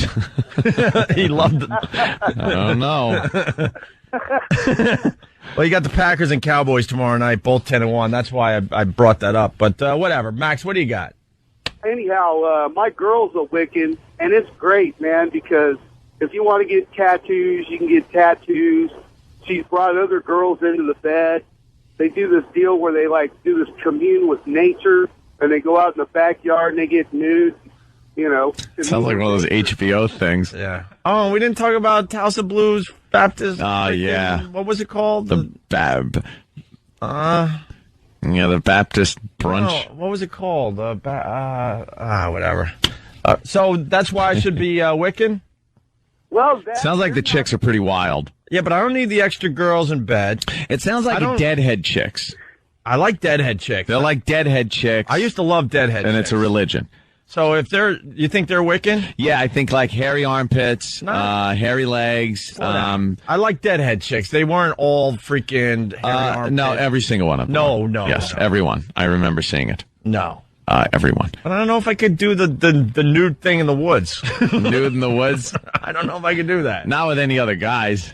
Tell you that much. No. But if there's just nude women and you're like, hey, ladies, you just stumble upon, I was just collecting wood. Yeah. Well, time to pray to our wink, wink. Hold on a minute. I'll be ready to pray to our Lord in a minute. As you're disrobing.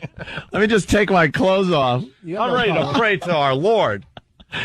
The Wiccan priestess. Yes. The best part about it, Ope, is that they're really laid back. Out of every chick I've ever dated or been with in my life, they're the less they bitch the less because they just kind of accept stuff and go on. Of course they do. How much pot does she smoke, dude? Be honest. Quite a bit. Yeah. See, that's the thing about the Wiccan religion, along with deadheads. If you're smoking pot and a lot of it, you'll be mellow. Yeah, I'm getting closer to smoking pot. You want to smoke pot again? Yeah, I've been talking about this for a while now, but I think I'm almost there. I don't think I would. What I'm going to do though, I'm going to start slow though. The next vacation, I'm going to find one of those, one of those guys walking the beaches. Yeah. Going to just get a little taste, and then I'm going to decide if I bring it back to America or not. Yeah. Just one hit. Yeah, I haven't smoked pot over 10 years. Yeah. Long time. People think we're shock jocks, we're drugging and boozing and all that, but no pot in over 10 years. Not drugging. No drugs in 10 years. No. Probably longer actually for the other stuff. That's out of fashion. that stuff went out in the 80s, believe me. Alcohol is the oldest known drug to man. Oh, shut up. Of course it is. Okay, give us your 12-step program. He might be involved in it, so calm down. Yeah, I want 11 steps to lead right up to an open window.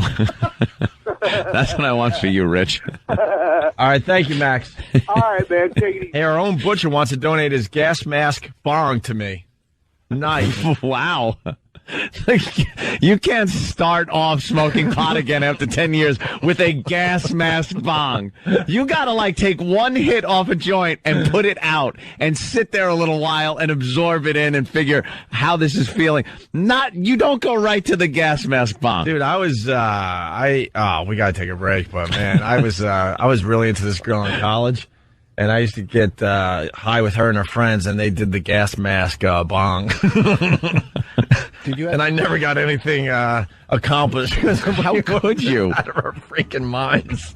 Do you have that glass carburetor that went 4 feet long and someone would hold the end? Oh, yeah. Where it took 2 people to work the bong. Oh, yeah. The carburetor. Hold down the carburetor.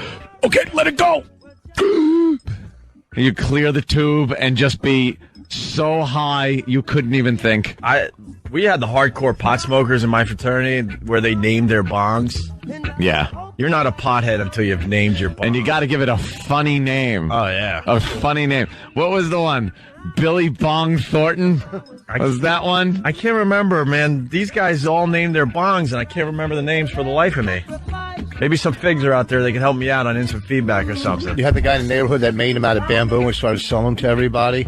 Oh, all that crap, yeah, Rich. Like smoking out of carrots and apples. And yeah, I never 4-foot had a bong because they weren't. I couldn't have it in the house. And I wasn't going to carry it with me. There was one guy in our fraternity. He had a bong where you had to like stand on the sofa, and then someone would have to be way down on the floor to help you out there. The two people, you're standing on ladders. What the hell is? I'm trying to smoke pot here. I want a hookah. I get on top of my chimney in the fireplace. They would. There you go. They'd put a bale of pot in there, and you just stick your head in the chimney.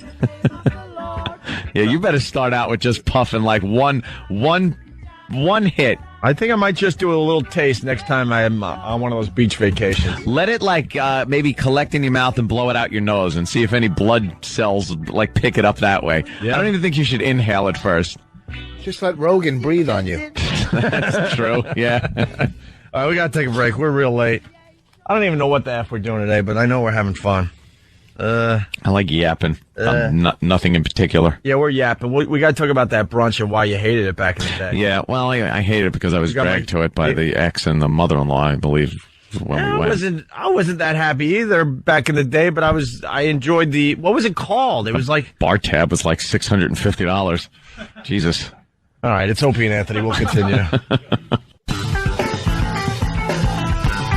Moving right along, it's the Opie and Anthony show, kind of screwing around today. There's really not much to talk about as far as the world goes. Yeah, who cares? I mean, we all saw Bush trying to do like a Mideast peace thing. Good luck. That's kind of hack at this point. It really is. Presidential hackery. That's hackery. Yeah, we should talk about presidential hackery one day. Hackery. Like pardoning the turkey every year, especially while we're in the middle of a war. The Easter egg hunt on the White House lawn. That's presidential hackery. Hackery. Trying to get like a Palestinian and the other dude to shake hands. That's hackery. Dude. That's presidential hackery. Inviting the winner of the World Series to the White House. Presidential hackery. Hackery. Walking across the White House lawn with a little doggy. Presidential hackery. Well, it's okay. The Sam Blackness picture it looks more orange. It looks like one of those those natives that. we were watching on Discovery. Well, we know that Sam is a black man, but he's the whitest black man ever. He's got white skin, and he's just not willing to admit it to us. Yeah, we found out today he's a Baptist. Yep, which just kind of moves the needle a little closer, and. See, there he is. He's got a big afro. His nostrils are black, too. If you look at his nostrils... There are just certain features, but he's completely white. He's like the lightest-skinned black person ever. That would get me fired. Probably. We'll just stop with he's got. So this... So this picture, he looks a little more orange, than black, and his face is kind of in a shadow, so it's hard to tell. Good first attempt, obviously, but basically, we're getting pictures of Sam. We're going to throw them up online. Then we're going to have people kind of like shade him in to make him look like a black guy to see if he actually would look like a black guy. We need a face shot. That's what we need. Just a straight on face shot, right? And then go to town, and then we'll have some fun with that. Let's say hi to Kelly in Boston, listening on BCN. Kelly, what's up? The gospel brunch at the House of Blues. Yeah, thanks. The gospel. The gospel brunch at the House of Blues out there in Cambridge. But that House of Blues closed down, right? Yeah. I guess we're getting way too local, but I used to love going to the gospel brunch on Sundays over there in Cambridge. You couldn't even eat your brunch. You had to stand up, sit down. Exactly. All I wanted to do was eat. You didn't have a couple of cocktails. You didn't enjoy singing along to "And when the saints go marching in," and there's people like walking around you. Yeah, like I'm just trying to eat some waffles, and I'm having some waffles here, and they had to jazz it up to make it their own. You can't make "When the Saints Come Marching In" your own song. No, but they would try. With some Bozy bops and all sorts of stuff. I just wanted to have a Bloody Mary and maybe some eggs. Yeah. A little sausage. And that's it. And grits. And I got, and then they pulled out the grits. I don't eat grits. Well, it was Southern. I don't eat grits. The beauty was it was Southern food, so you get a little taste of another culture and you get a little taste of another religion. The gospel brunch ruled. Don't want it. Didn't like it. Took the, because I got dragged there by the ex and the ex mother-in-law. Yeah. And I think Ani Mag. Where's the stuff? Ani Mag! Oh, is she alive still? No. Oh. Why would they No, take you long there? dead. That's like going to a pancake breakfast or something. Because they wanted to go to I want to go to the gospel brunch at the House of Blues. All right, let's go. All right, thanks, Kelly. And they thought it was fantastic. Yeah. Because for 10 minutes in, anything would have seemed fantastic. I was a fan myself, but I really wasn't into it. I wanted to go to Denny's. I didn't care. I was hungry. I wasn't hungry for some guy coming up and clapping in my face, telling me I got to stand up and dance. They like the people to participate.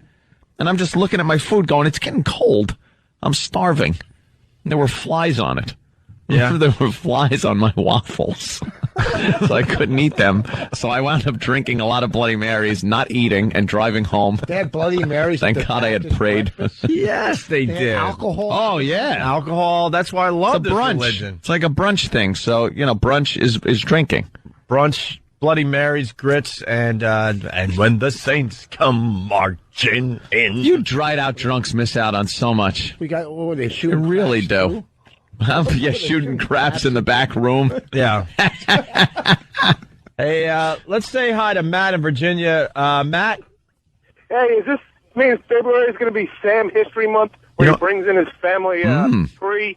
We get the best suggestions from our listeners. I'm telling you right now. Yep. And we have no problem allowing the listeners to help the radio show. Matt, you just came up with it because a lot of people are going, let's have December. No. Sam History Month is perfect. Sam History Month. Someone has to remind us because we're a couple months out, but February will be Sam History Month. We want to know things Sam has done, accomplishments. Yep. Sam's history, family history, things like that. It's Sam History Month. And we'll even play the audio of Sam from his Nickelodeon days. Of course. All part of Sam History Month. Coming soon to the Opie and Anthony. Sam was on Nickelodeon. Yes, he was. A little kid, yeah. All right, thank you, sir. All I can say is thank God we're almost through with Povember. Well, that was a bust. That was a bust. All right, hey, I got to play this. Our own Butcher. Butcher Ed Brock, right? Yeah. Butcher Ed Brock came up with this. Some audio from the show, and he decided to kind of put it together. All righty. We should start a panty club. I agree. A man's man panty club. Who's with me? Panty party! Put it this way, Tuesday is panty night. I put them on one time in my life, girls' panties. I've slipped them on before. Let's say it's a drunken night. And you decide to put on your chick's panties and bursting. Did you put them on backwards or frontwards? Yeah, okay, I put the panties on and the bra, and I marched around the house singing tra-la-la. Make a promo. All right, what, guys suck. What happened now? Make a promo. And make a promo. Yeah, we'll be hearing that one. And we are. There it is. Yeah. I always have to say, why do I have to say that? Our panty party idea never took off. I don't know why. I don't know why that one. Panty party! I don't know why that one didn't take off. I think I took a lot of heat that day. Yeah. And the fact that I wasn't really like wearing panties to the extent that everybody was saying. Ridiculous. At the Sunday brunch, did a preacher go up, or you just ate? It wasn't like a sermon? Yeah, there was like a sermon thing going on, and then a lot of singing and gospel singing. There's mostly gospel music, some nice coffee, some nice Southern food, stand up, sit down, and then some Bloody Marys. Drinking. Yeah. Lawrence Fishburne walked in, got his payment. Yeah. It's amazing that you would even say yes to your mother-in-law and wife to do something like that. To say, are you out of your mind? Do you think I'm getting up Sunday morning and going to have a community breakfast? How could that possibly happen? Do you think I could have said that? Do you think I was in any position to say that? Yeah. Anthony was in hell. God, I couldn't say that. That would have caused a problem that would have transcended going to the event. See, that was the problem. Anything... Get the devil music. Anthony's getting off. Anything I do or did, anything, if I didn't want to do it, the problem became larger than if I just did the thing in the first place. So I was forced, compelled to go and do whatever I was told, because not doing it made a larger problem. So you had two people coming at you. You didn't have just your wife. It was the 1-2 punch. Wife, mother-in-law. Wife, mother-in-law. Wife, mother-in-law. Wife, mother-in-law. Oh, ow, ow. Oh, believe me.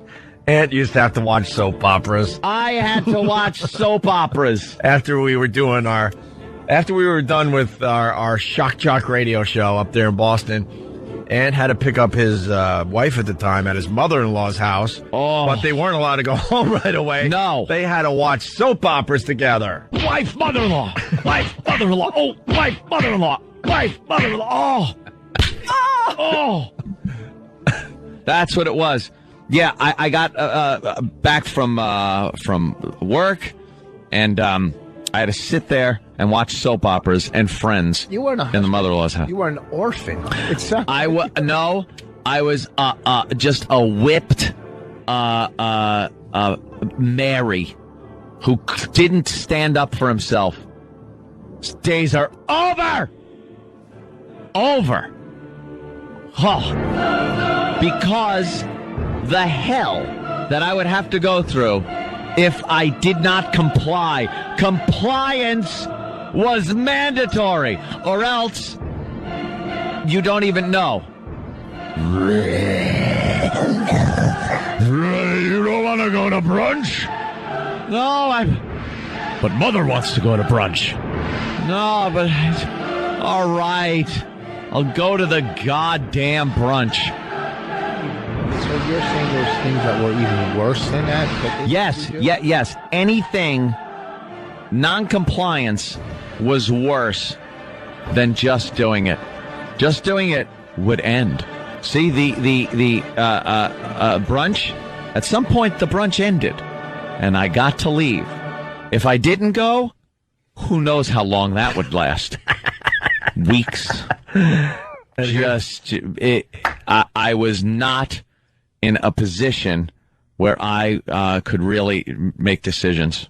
I need a harp. Let's go back in time to the gospel brunch at the House of Blues in Cambridge, Massachusetts. Yeah. Anthony's sitting there with his mother-in-law and his wife at the time. Yeah. Oh. Right. I want to go home. But you just got there. We just got here. Yes, but I want to go home. Okay, one more mimosa, and then I'll go home. Yeah, but I'm driving, and we just got here and stuff. Mom wants to go home. Okay, all right. Let me finish up the Bloody Mary, and no, I won't finish the Bloody Mary. You're right. I will just leave. We will just go home. We will drop off Mother, and then we'll come back. Who cares? It took us 40 minutes to get here. We've been sitting here for 15. He wants to go. Rich, you have no idea. I lived alongside this man through this time. When I flipped out, was in the psych ward. Our favorite. Oh, sorry, I didn't mean to interrupt you. Go ahead, Rich. No, I want to hear this. Yours has got to be better. No, not necessarily. When I flipped out in the psych ward, I was like 21, or 22, and then I came out, and my friends go, he needs a trip to Florida. So we drove all the way to Florida, and I was on all kinds of like Thorazine and Haldol, and we get down there, and I wake up, I go, I want to go home. Oh, no. Turn around, go back. We slept. Yeah, I went through that a few times. I got home. I went back and did the Thorazine shuffle in the hospital. All I do is do laps all day. We're watching Days of Our Lives. Oh, ow. Okay, all right, I'll stay. We're watching Days. All right, Days of Our Lives is over. Can we leave? General Hospital? You taped it? Oh, God. Oh, jeez. Oh, ow. All right, I'll stay for that. I'll stay. All right. Wait. Oh, go ahead. Friends? Do you think when you're watching Friends, I could go, oh, no, okay, I'll go, ow, oh. But our house is a mile away. Can't I just leave? No, stop it. Okay, I'll stay. And you got to add this to the equation. Aunt's wife at the time didn't drive, so Aunt had no choice but to wait until she was I had to wait with the until car. she was ready to go home from her mother-in-law's house. And, or you know, her mother's. I'd already done my stint over there at the radio station, and it wasn't like, just doing the radio show and leaving. We had hours of production afterwards that we used to have to do. That's what you do, especially when you're first starting out like me. You're a real go-getter, so I would do the production. It would take me hours, but I enjoyed it. Well, there was also the showering with the girls to make sure they were all clean after they left the radio station. Well, when girls have fudge all over them and syrup and baked beans, Boston. And creamed corn, right, and there's a shower in the building, right, you do have to supervise the showers. Ow! Oh no! No, I was doing production.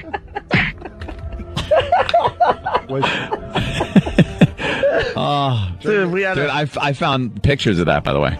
Yeah? Yeah. I was going through an old computer and I found all the pictures of the bean parties. Could you bring them in? Yeah. I don't know. We were disgusting. I'll put them on a disc. We had hot girls come in and we decided that... we called it the Blue Tarp Cabaret. Yeah, let's make it less hot by dumping beans all over their hotness. We'd have them fight each other with food products. Yeah. That's what happened. Take your clothes off and fight yourselves with food. This is great. Try this at home. If you got a really hot girlfriend, convince her to get naked in all her hotness, and then pour as many beans as possible all over her body. And watch how the hotness just kind of goes away. The hotness leaves. You got to tell your audience not to cook the beans because these guys will put on hot beans, just throw it in their girl's face.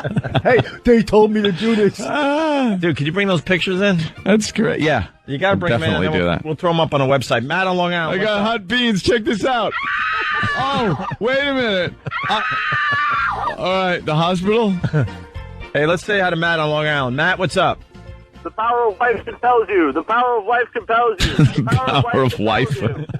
Yeah. When you got divorced, did you get involved? The mother-in-law, like, was she? No, not at all. No, it was your basic things I can't talk about due to pending litigation. I could tell you this much. Anthony was cut out of the posters. Yeah, that was kind of funny. We had our Demented World poster to go along with the CD, and it was framed and hung up with pride in the mother-in-law's house. She loved Opie. And even though I broke all her stuff. All the stuff when you lived there for 3 years or whatever it was. Over a year, I think. It was a while. With you, your wife? No, he lived with my mother-in-law. Dude, we were shock jocks, and people had no idea. I was living with Aunt's mother-in-law. I had my own room in her house upstairs because I was too lazy to find my own place. I got out of there pronto. My chick at the time decided she didn't want to move to Boston, so it took her forever to get up there. There was a point where it was me, the wife, the mother-in-law, and Opie living in a small condo. How could you guys? And we would get calls every day. God, you guys are like you're an amazing shock. Oh yeah. Little did they know we were like having dinner together at Aunt's mother-in-law's house. Yeah. Drinking box of wine, kicking dogs under the table. It's like miserable. Billy Idol living with. Oh, it was ridiculous. It was, and then it got to a point where after a couple of weeks, I was like, okay, we're leaving. We're moving out. So I moved to my wonderful apartment in Ashland, Mass, with the Brazilians and the chickens, which was fantastic. And Opie stayed there. Yeah, stayed at the mother-in-law's house. It was my own place. And you left debris at the house. It was my own place because she loved her box of wine to the point by the time we got home from our afternoon drive show, she was already in bed. It was I had the run of the joint. Well, no, she was downstairs watching soap operas. Well, true. And then she would go to bed when you would leave. Was she married, the mother-in-law? What? Your wife's mother, was she married? Or no, she was divorced. Divorced? Yeah. She was a nice lady. I got no problem. She really never was. had any problems. She was with a her. nice lady. She was really nice. Yeah, my I liked her. was cool. Yeah. I'm She just had, little quirks that everybody has, and one of them was that she never made a left-hand turn in a car. She made 3 rights. No. It's a famous line. 3 rights, make a left. Dude, we sat at Route 9 so many times. We're so late. Going like, I can't make a left-hand turn because it's very dangerous. When we first moved up there, we had to fly out to L.A., and we were living in Ashland, and at Aunt's ex-mother-in-law's house, and she had to drive us to the airport, but she doesn't take left-hand turns. So it took us a couple hours to get to Logan. And we drove us to the bus. We didn't even get to the... Oh, it took us over an hour. Logan Express. Okay, all right, I forgot. Yeah, it took us over an hour to go from... This is very local, I understand. To go from Ashland to Natick, Route 9, the bus stop there that takes... One town away. To take you to Logan Airport. It took us months later, when we started getting familiar with the area, we're like...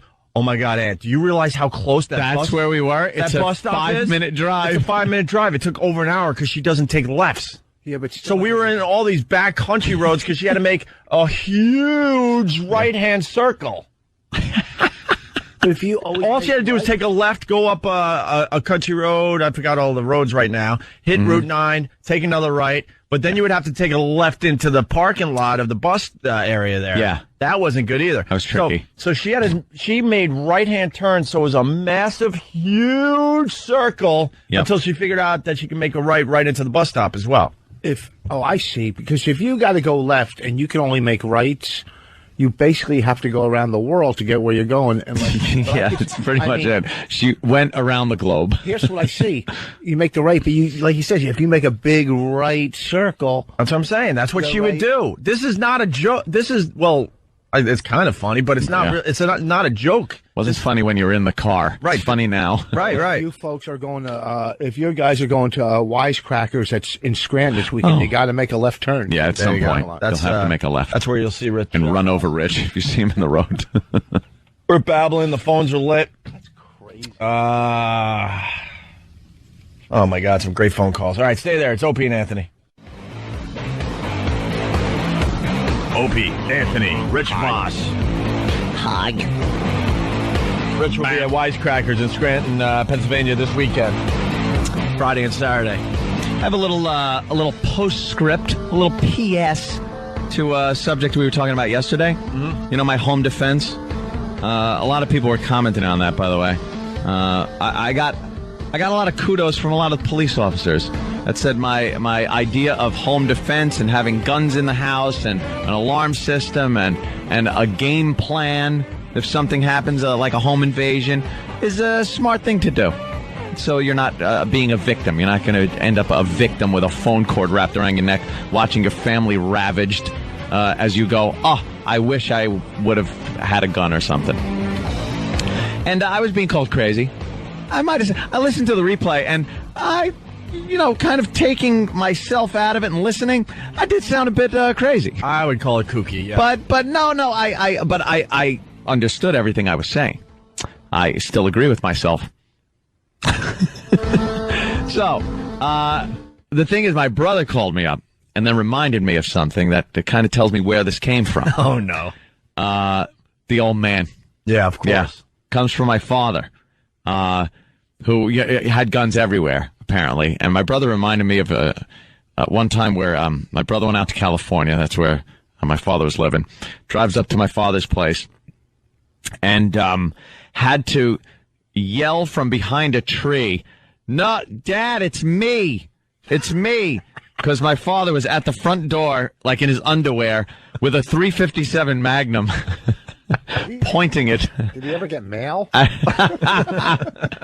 Because it was nighttime, I guess, and he was ready to shoot my brother, who was behind a tree taking cover, going, Dad, Dad, it's Joe, your son. Was he just coming home late? No, Joe or was something? Joe was dropping in. But he didn't live there. He lived in New York. He was coming up to visit. And I guess it was a surprise visit. And you get a gun pulled on you. Yeah. What are you going to do? But that isn't the only thing. I also recall a story from the 80s at some point, and it was in the newspaper back then in San Juan Capistrano. That's where he lived. Apparently, there was this crime spree going on, and he had guns everywhere, like in the kitchen, in the bathroom. So anywhere he was in his place, he was within arm's reach of a gun.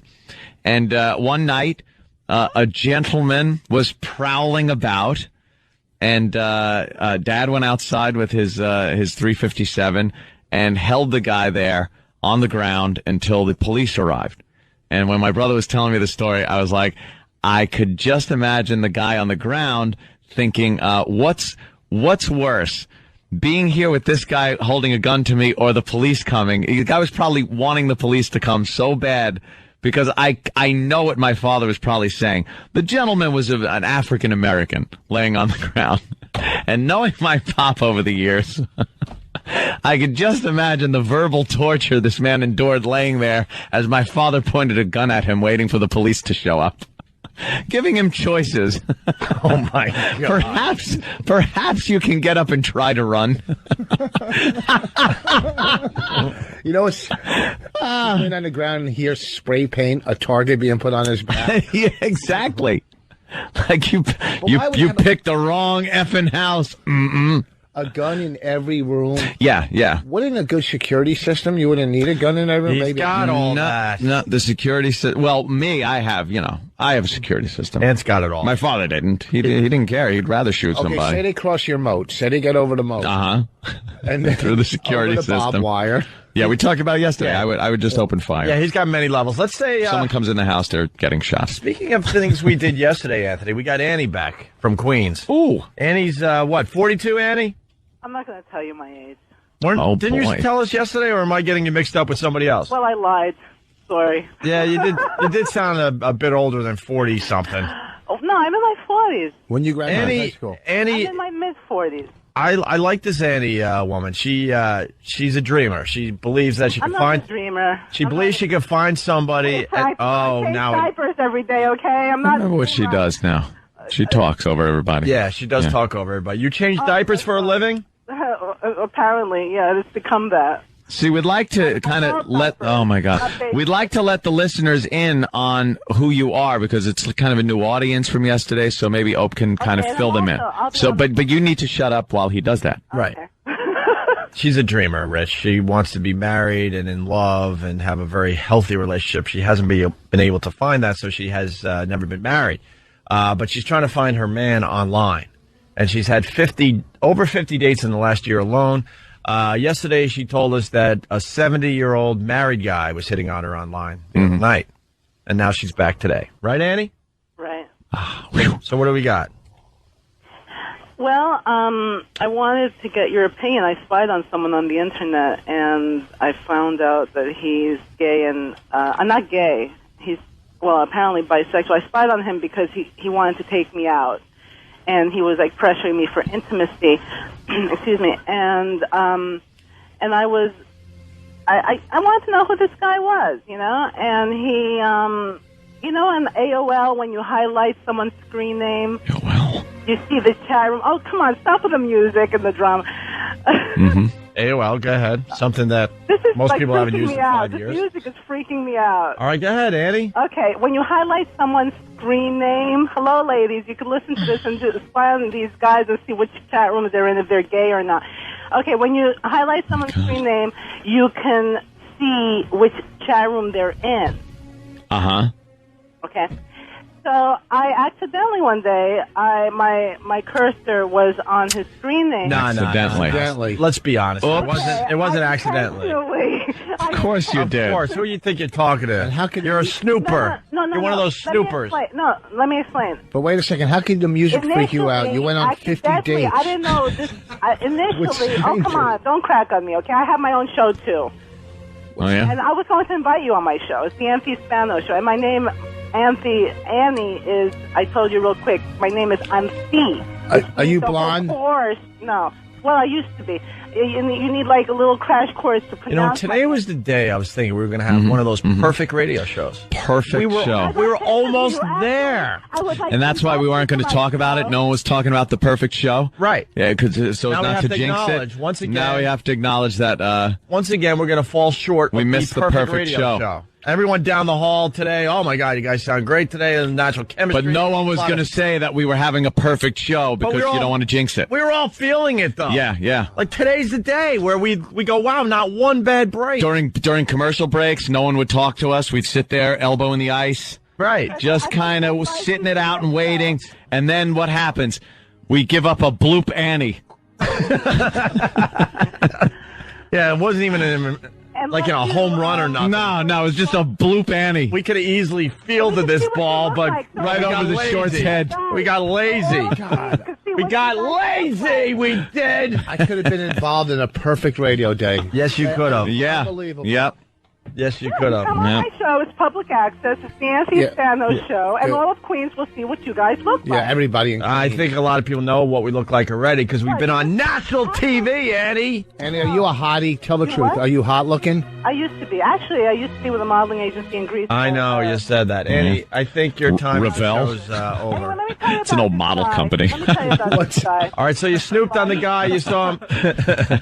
You snooped on the guy. You saw him in a gay chat room. Dumb joke. How did you not quit? I know. Yeah, excuse me. Okay. Wow. We don't even have a one-hitter anymore. We got to, just hang in there for a win. We got to hang in there for a W at this point. I mean, because even a one-hitter is pretty impressive. Thanks for calling in, Mush. At the end of your career, you can say, hey, I had 3 one-hitters. That's pretty impressive. Yeah. Now we're in trouble of losing this game. What happened? Answer the question. Was what I did wrong? I don't think you should be snooping, but whatever. So, all right, he was in I a... found out that this guy's having unprotected sex with men. Uh-huh. He wants, apparently, he was trying to bed me. And I find this out. Was it wrong that I spied? Are you insane? Of course it's not wrong. You should just spy on him as much as you want if you're thinking of bedding him, as you say, bedding him. And if he's having unprotected sex with men, perhaps you ought to really think about it. Yeah, I guess in the end, it's good that you found out. Great. Well, I agree. Well, have a great day, and maybe... How about, Annie, how about you stop trying to find, your husband online? Yeah. And you're not even doing, the way most people are doing through, Match.com and all these dating sites. You're going into the world of AOL to try to find your husband. Craigslist. I'd like to thank Craig. I think he's great. I love Craigslist. It's wonderful. Oh, Jesus. That's all I know about Craigslist is what Jimmy used to get off of there. Craigslist sounds like a dangerous place, too, according to Jimmy. No, actually... How about you go to Match.com? How about you go to a coffee... out. Yeah, how about you go to a coffee shop? How about you join a bowling league? You sound like a bowling league broad. Yeah, join a bowling league. Your 64th date cuts your tongue out. What? How about that? And those bowling shirts cover up a world of hurt. It's perfect for you. Perfect, I say. How much you get? Do you make a lot of money with your internet radio show? Or do you do it as a hobby? No money. All right, Annie. Well, all right, so you're still on the hunt. Yeah. Good luck to you. On the hunt? Yeah. Yeah, we said hunt. Rob, Jersey, what's up? Yeah, earlier when you guys were talking about Anthony's fortress in the middle of Israel, I heard Bob say barbed wire, and I just wanted to know what Bob's wire looks like. Yeah. What is a barbed wire? Barbed wire. Okay, so you know what? Listen, here's the thing. We were having a no-hitter. And when it fell apart, I made a mistake. I'm sorry. I was rattled. Everyone got rattled and bobbled the ball, and we stunk. Oh, my God. We just let her run in. What is going on here? Barbed wire, right? Barbed wire, yes. All right. Thank you, Rob. Barbed wire. Hey, we got this little story coming in today. Hey, do we have any more presidential hackery today? Let's see, what's when the president jogs around the White House, that's presidential hackery. The jog. Well, any jog that he takes with the Secret Service, right, is hackery. When he drives through Dallas just to get his head blown off, That's such hack. His wife is picking his brains off of the trunk. No big deal. We've seen it. Presidential hackery signing a bill with 100 pens. Yeah.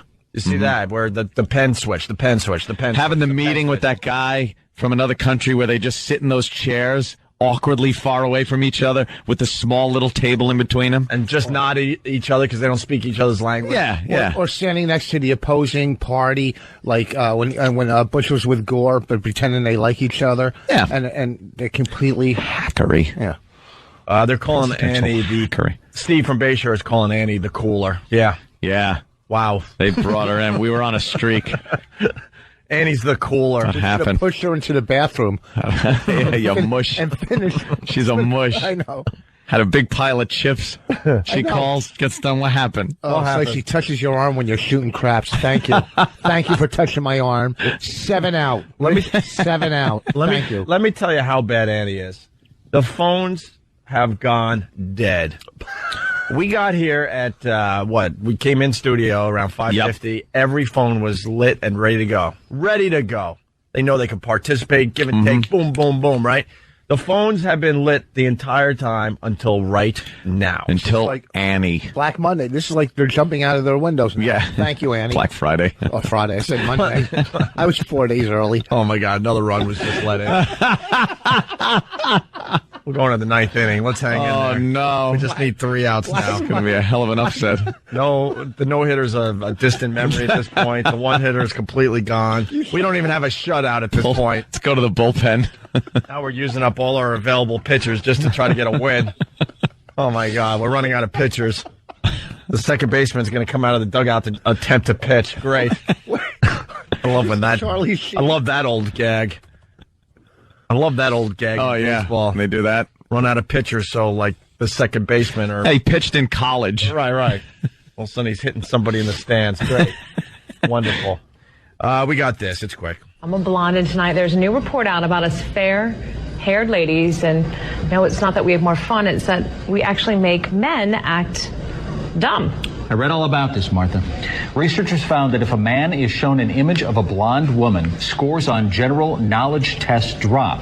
They say blondes have the potential to make people act in a dumber way because those people mimic the unconscious stereotype of the dumb blonde. Dumb blonde. The dumb... No, I think your attention gets drawn away from what you're trying to think about as you look at the blonde. It's ridiculous because I could be dumb without a blonde in front of me. Doesn't need a... That's true. Maybe that's the problem. Oh, he's looking at you the whole time. He sees a blonde, and he's retarded on the show. Oh. Thank God he didn't marry a blonde. She was at one point. Yeah. Married. How's that working out? You don't like the marriage? Oh, it's great. No, yeah. You just went... Oh, boy. Whoa, you don't have no idea Wow. what you just did. What did I do? Oh, You just married. Went, I thought we were married. just talking about the whole match. No, she's cool, man. Yeah. Yeah, things are great. Oh, boy. Oh, boy. Let's say hi to Paul in Jersey. Oh, boy. Because it's all about the kid and not you anymore. Oh, boy. Right? Well, yeah, I guess. But you know that. You were married before with kids. So you know it turns into not about Bonnie and Rich. It's about Bonnie and the baby, and Rich is the guy that makes the money. Yeah, but if the baby's the last time you use certain parts of your... Well, whatever. Oh, no. Boy. Oh, no. Oh, no. Oh. Let's say hi to Paul in Jersey. Paul. Hey. Hey. I think that Annie chick is making me linger less. Linger lesser. I want to say hi to all my lingerers out there today. Let's go to Annie in Queens. Annie. What? I'm back. Oh, Christ on a pony. Could you not be back? You said your phone lines were... I wanted to help you. You said your phone lines You're were not. Don't you understand what you did? No, well, I'd like to interview you on my show. About You don't have a show. About what? I have a show. I have a show on public access. Public access? Yes, that's why I'm not making the money you're making. No, we're not How talking. much are you making? Because I'd like to one day make some money. It's not about what anyone is making. It's about you're doing what Sandy Kane does. No, I'm going to get advertisers. You know, I'm going to get people, maybe Viagra. No, I'll tell you exactly who I'm going to get. Copaxone. Because I have multiple sclerosis and I inject myself. Oh, you got MS. Whoa, hold on a minute. Wait a minute. Annie, what? Yes, it's true. And Wait. What do you... Hold on! Hold on! Yes. What is wrong with you? Multiple sclerosis.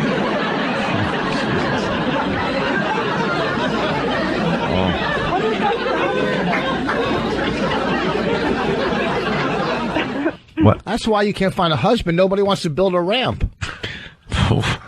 Oh, really? Can you? Anyway, can you get around? Yeah, can you get? Of course, I get around. No. I mean, do you need assistance? Show over there, I get around. Do you need assistance? Crutches? Wheelchair? Yeah, she doesn't. Obviously, it didn't affect her mouth. Yeah.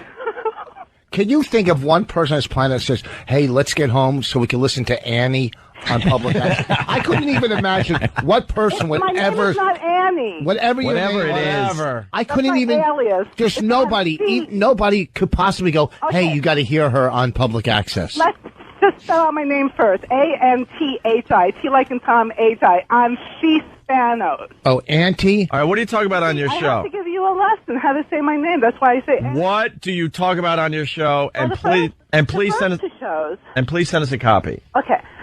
The first two shows were about drunk drivers, and I basically yell at them. I tell them that they're losers. Why? Why? Please don't tell me you're a Jew. You know, some people are pretty good at drunk driving. There. And D, whatever your name is. That's I'm good. C. I'm C. That's good. People are going to listen to a radio show where they're lectured at. Change my name. Yeah, where they yelled at. Where they're yelled at. It's nice. For their Don't drive drunk. For their foibles. The word of the day Well, is I did foible. stand up. I did stand up, so it's Did you? How do you do stand up? funny, you know. How long did that career You last? do hunch over. The next show is going to be Hunch about, over comedy. That's weird because nowadays you do sit down. Oh, stop! That's so mean. And the next, All right, we got to take a break. We're getting ready to play What Did We Learn on the Opie and Anthony Yeah. show. Let's, did we have anything on the blonde thing? That was just dumb, right? One of the dumb news stories? Okay. Yeah. We're done with that one. Opie and Anthony, Bad Boy Radio host. Opie and Anthony. Hey, we're getting ready to play What Did We Learn on the Opie and Anthony show. It's like college today. Yeah. Wasn't it? Just an educational show.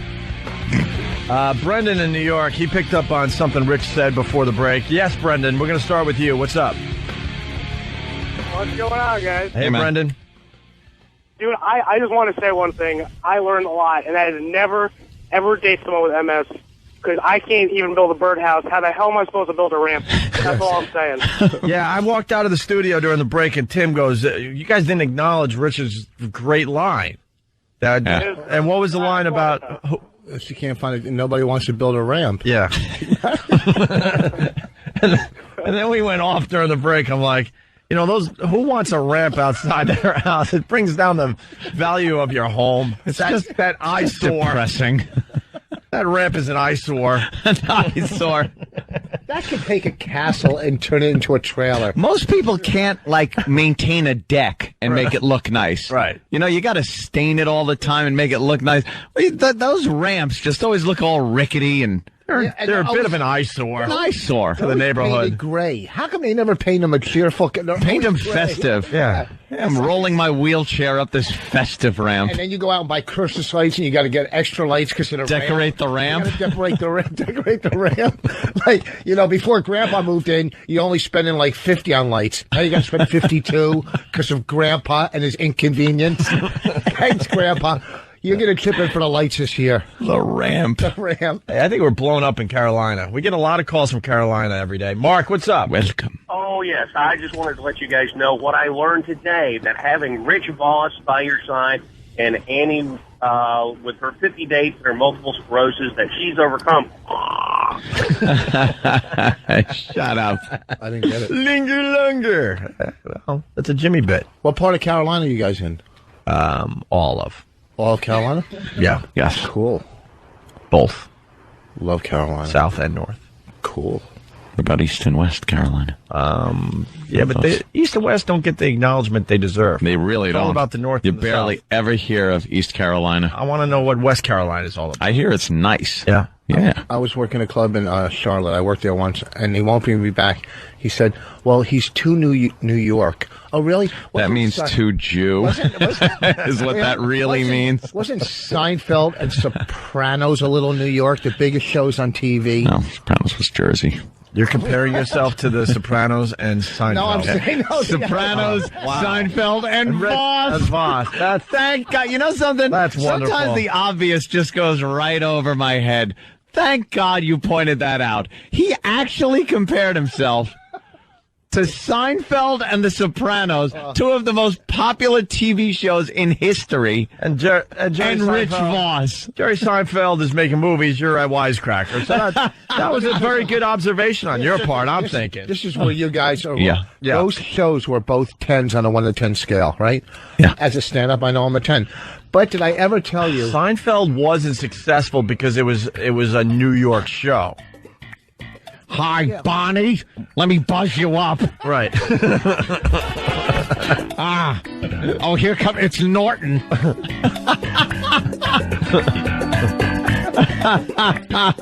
Yeah, it was... Hello, Bob Kelly. It took place in New York City, but it was successful because so many people from all over the country could relate to the show and the things they were talking about. I don't want to look like a pirate. All I was trying to do was trash the club in Charlotte. They won't rehire me. Thank you. Now they have a reason not to rehire me because I'm delusional. Sign Voss. Wow. Oh, and now we missed the... Oh, well, whatever. It's fine. We had a good phone call. All right, let's say hi to Charles in Jersey. It happens. Charles, what's up? Hey. Hey. Good morning, gentlemen. Good morning. I learned that when you have a horse like Annie, you should take her out back and shoot her. There you go. Let's go to Al in Jersey. Al? Al? What do you say, Al? We miss Al. How's that Boomer show working out for you? Al? How's Boomer? Tell Boomer we said hi, Al. Did he punch you yet, Al? Al. All right, Al. Hi, I learned today that Anthony should be my own protection system in my house because he'll just take down an army. That's it. There you go. Shoot first. All right, let's go to Carl in Westchester. We don't know much about this Westchester area. What's up, Carl? Hey, guys, I learned that one of the symptoms of MS is a snotty, congested, awful voice. That won't shut up, apparently. Well, there you go. Let's go to Rich in Bohemia. Rich? Hey, guys. Hey. Today I learned that a perfect game can be ruined by a bunt. A bunt. That's very good. And as well. Let's go to Josh in Minnesota. Josh? Hey, how's it going? Hey. You do any Fargo? What's that? You do any Fargo? No, I'm from southern Minnesota. He's in Minnesota. Minnesota, I know, but it's close enough. Yeah, it is. You can hear a little Fargo in his voice. You hear it, right, Ed? Oh, of course I do. Down by the lake. It's going crazy down by the lake. So I figured I'd phone it in.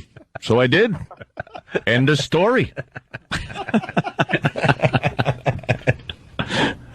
You don't do one Fargo line, Josh? No. All right. What do you got for the show? I learned that Babe the Blue Ox.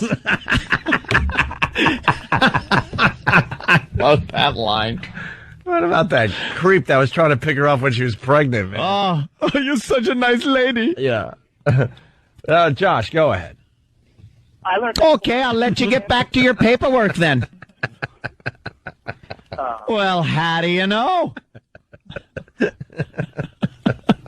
Okay, Margie. Okay. Hey, I'm cooperating here. Cooperating here.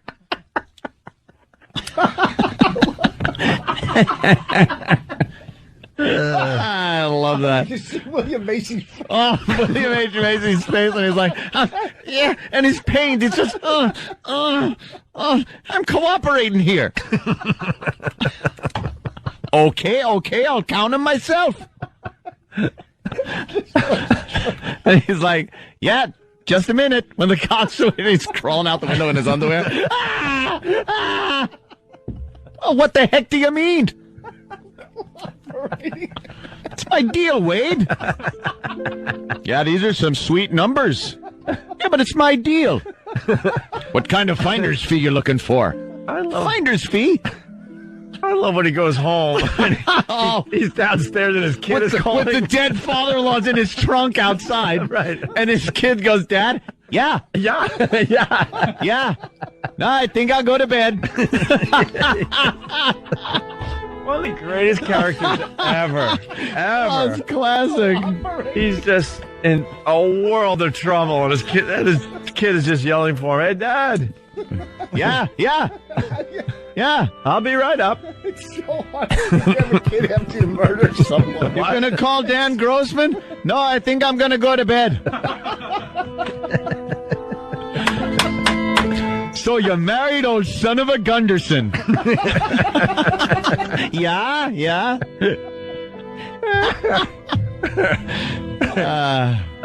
Where were we? Yeah. Oh, yes, Dan. Dan wants in. Just one little detail about the son is when he's all depressed on his bed. Oh, yeah. And his mom and his accordion is sitting next to him on the He's got bed. his accordion, and then his hero, the accordion king, on the back of his door, the poster. And with that, we lost our Minnesota caller. Oh, Minnesota damn. friend. Sorry. Hey, man. I'm cooperating here. Cooperating. His face was so pained. Oh, they got me. What about Buscemi with the taking care of it here in Brainerd? Yeah, we could take care of it right here in Brainerd. Right here in Brainerd. Figure we'd take care of it right here in Brainerd. I got shot in the face. I'm taking the car.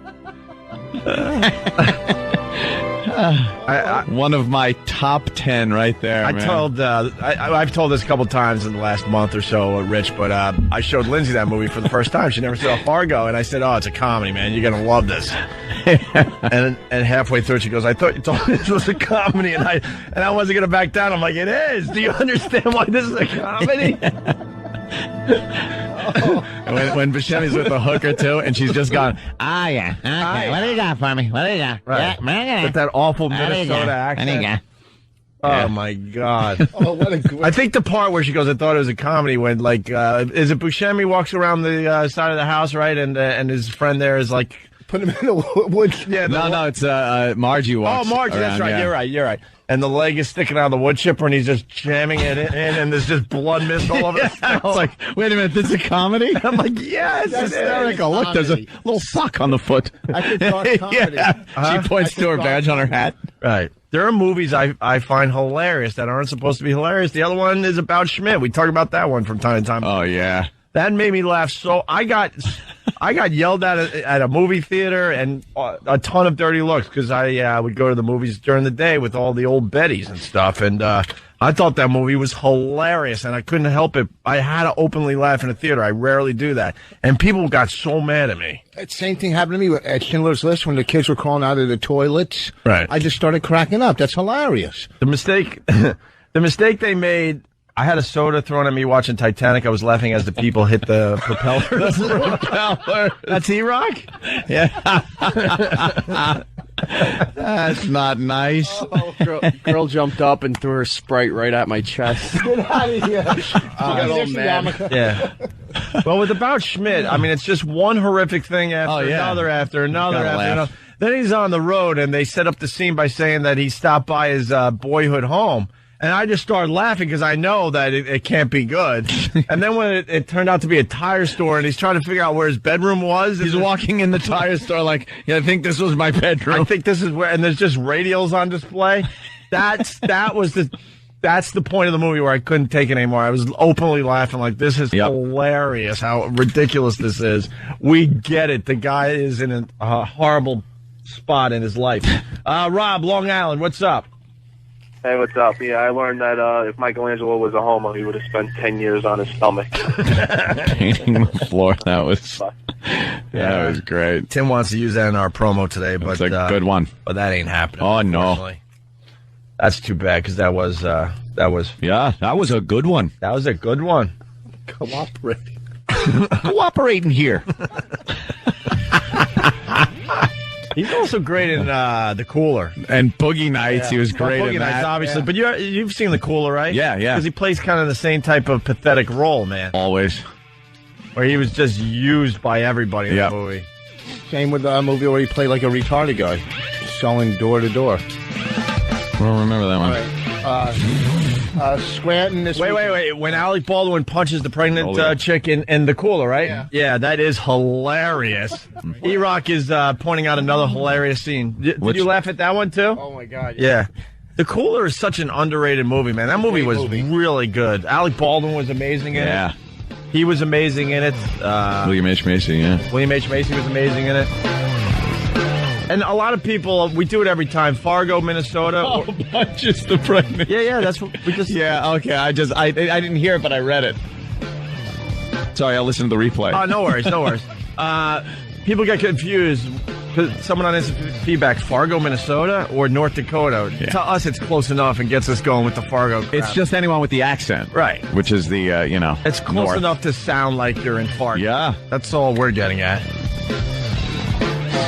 It's close enough to the Blue Ox.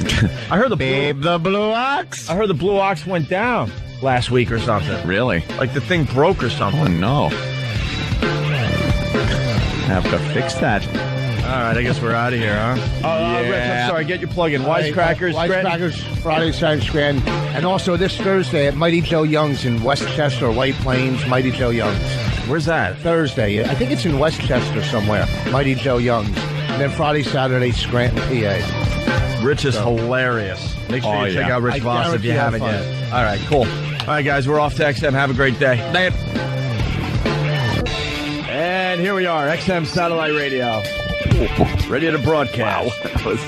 My headphones were up to 11. Time to get dirty. You dirty boys. What were you guys talking about as I was walking in? Guys had me laughing. Van and Travis. Trading little stories about when you say the wrong thing on the phone. This usually happens when you're younger, when you're in your early teens or maybe 12 or something like that.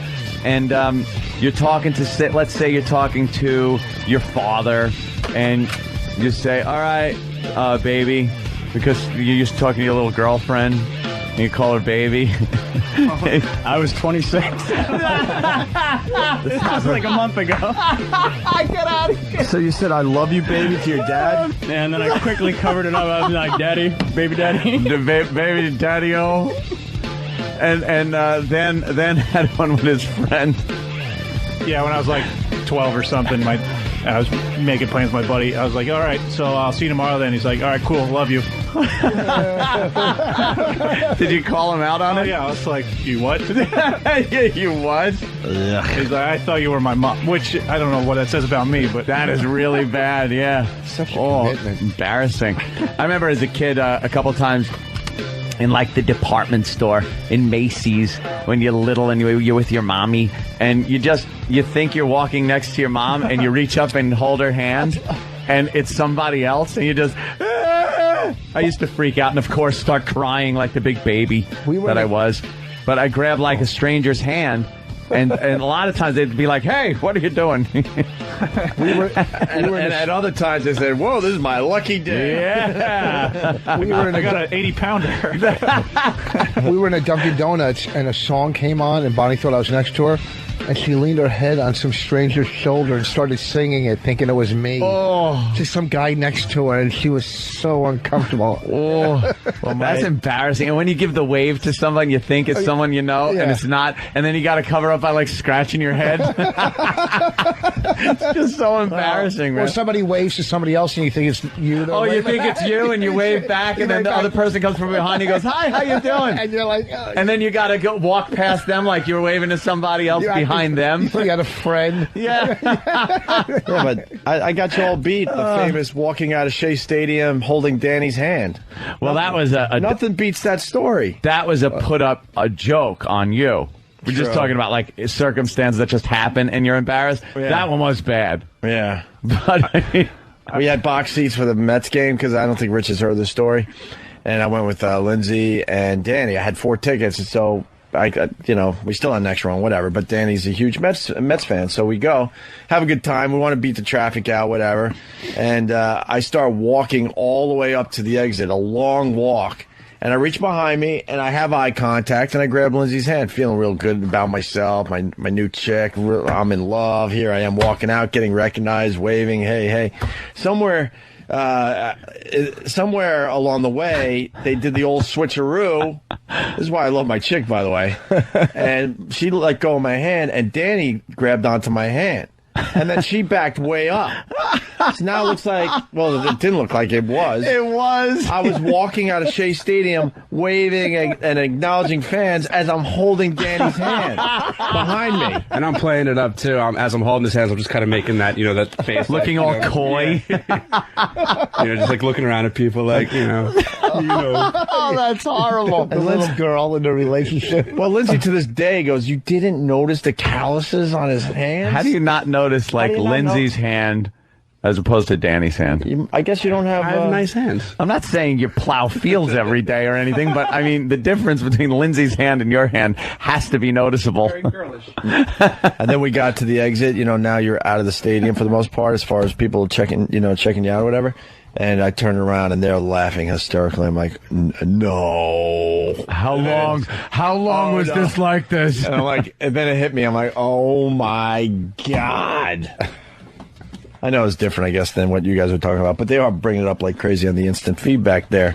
Yeah, I made it to the parking lot of our local grocery store as a 4-year-old, thinking I was with my mom. And that was the longest 50 feet when I had to look back. It was like one of those old Hitchcocks, like, your mom's driving away laughing. Oh, Probably. You don't know Mother, do you? No. I freaked my mom out once because we went shopping, and I was really little. This is like one of my first memories. I think I was like 5 or something. And she bought me one of those balsa wood little airplanes that you put together with the rubber band, and I wanted to play with it so bad that I took it out of the shopping cart and just walked out of the supermarket and started walking down the street where I thought was home with no sense of direction or anything. And then a cop pulled up and grabbed me, and there was my panicked mother. In the car? running up to the car. Oh, okay. 'Cause I guess the cop was right outside. She went, my son is missing, and he went and looked around and found me. How far were you from home? Like 2 houses down? It was probably really close, but to me, it was like, it was a journey for a little kid, but I wanted to play with that plane. And then, you know what happened because I ran away? I didn't get the plane. No? No. She took the plane away as punishment for running away. And what did Dad say? He shouldn't be playing with planes. I don't know. He was drinking something. Right. Cleaning his guns. He should be Cleaning his guns. He's 7 years old, bro. He should be banging broads. And working. When is he going to contribute to this household, Ro? He's just a kid, Joey. Kid, when I was a kid, don't give me that shit, Ro. Shut up, you piece of shit. I'm a piece of shit. Go fuck yourself. Wham! Spaghetti against the wall. Stop arguing. Stop fighting. Why got a stomach ache? Kid doesn't have a stomach ache. You turned him into a pussy, Ro. You want to turn him into a faggot? You want to turn him into a faggot, Ro? Oh, God.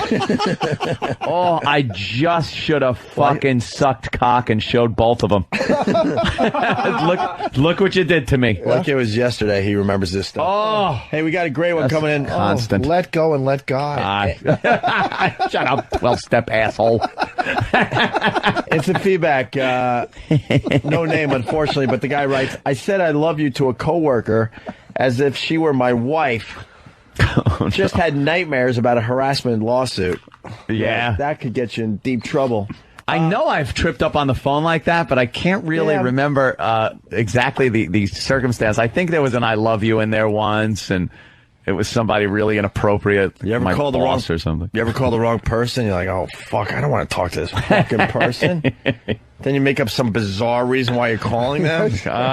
Gotta go. Hey, you gonna be in New York this weekend? New York? I live in Dallas, whatever. I don't know. Yeah, just wondering. I had a dream about you the other night. You just try to work your way out of that mess? Oh, that's a good one. Yeah. Had a dream about you. Right. Really disgusting. Someone's saying, by the way, that spaghetti against the wall never gets old. Yeah, it did get old. Hitler Satan from Norway. Hey, Debbie. Hitler Satan. Lindenhurst, what's up? It's evil. Debbie? Hey, Debbie. Hold on, I didn't do my thing. From Lindenhurst. Isn't this great? Great iced tea. Hey, Debbie. Debbie? Hey. Hi. Hi, Debbie. How Mine are wasn't as bad as Opie's, but when I was in a bar when I was younger with my husband that we were going out, reached into some other guy's pocket. Why? What were you looking for besides the obvious? I don't know. What do you think I was looking for? Little cack? You want a little Yeah. cack? Where's your cack? Show me your cock. Where's your quack? Hey, Debbie, make it seem like Lindenhurst is the place to be. So what happened? Anything good? The guy just kind of like looked at me, and I when he turned his face, I was like, "Oh my god!" And just one of those. What are you doing? Yeah, the touching thing is really strange. Well, he thought she was, Yeah. You ever have somebody online, like maybe you were online at the movie, and this is really awkward, and some kid, I think we've talked about this, swings his arm and hits your dick? I come like a jackrabbit. It's so embarrassing. Or when one of your friends does that, like you're standing online and they swing their arm and hit your dick. Yeah. Like, oh, my buddy just touched my cock. Why do people say they come like a jackrabbit? I mean, I don't know. Who has seen a jackrabbit Well, come? you've got to assume by how fast they fuck, they got to really, like, come. Yeah. I'm not going to say I come like a gorilla. Why don't you keep talking, Mars? No problem. There's live mics. I thought I was hearing voices in my head. And then I turned to my left and went, oh, okay, it's Mars. Let's go to Tom the trucker. Tom, what's up?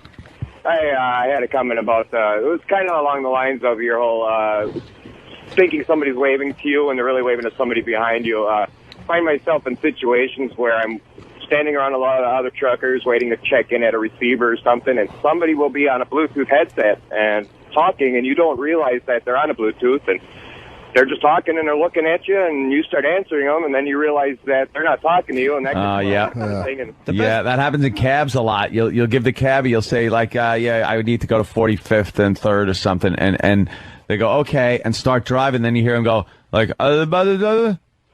and you go, excuse me, and they don't acknowledge you or anything, and then you realize, oh, they're just talking to some terrorist. It becomes funny after you fall victim to it, though. Then you can stand back and you can watch everybody else do it. Then it becomes fun. You know, before the Bluetooth craze, when they just started getting out there, yeah, how many people thought they were looking at crazy people?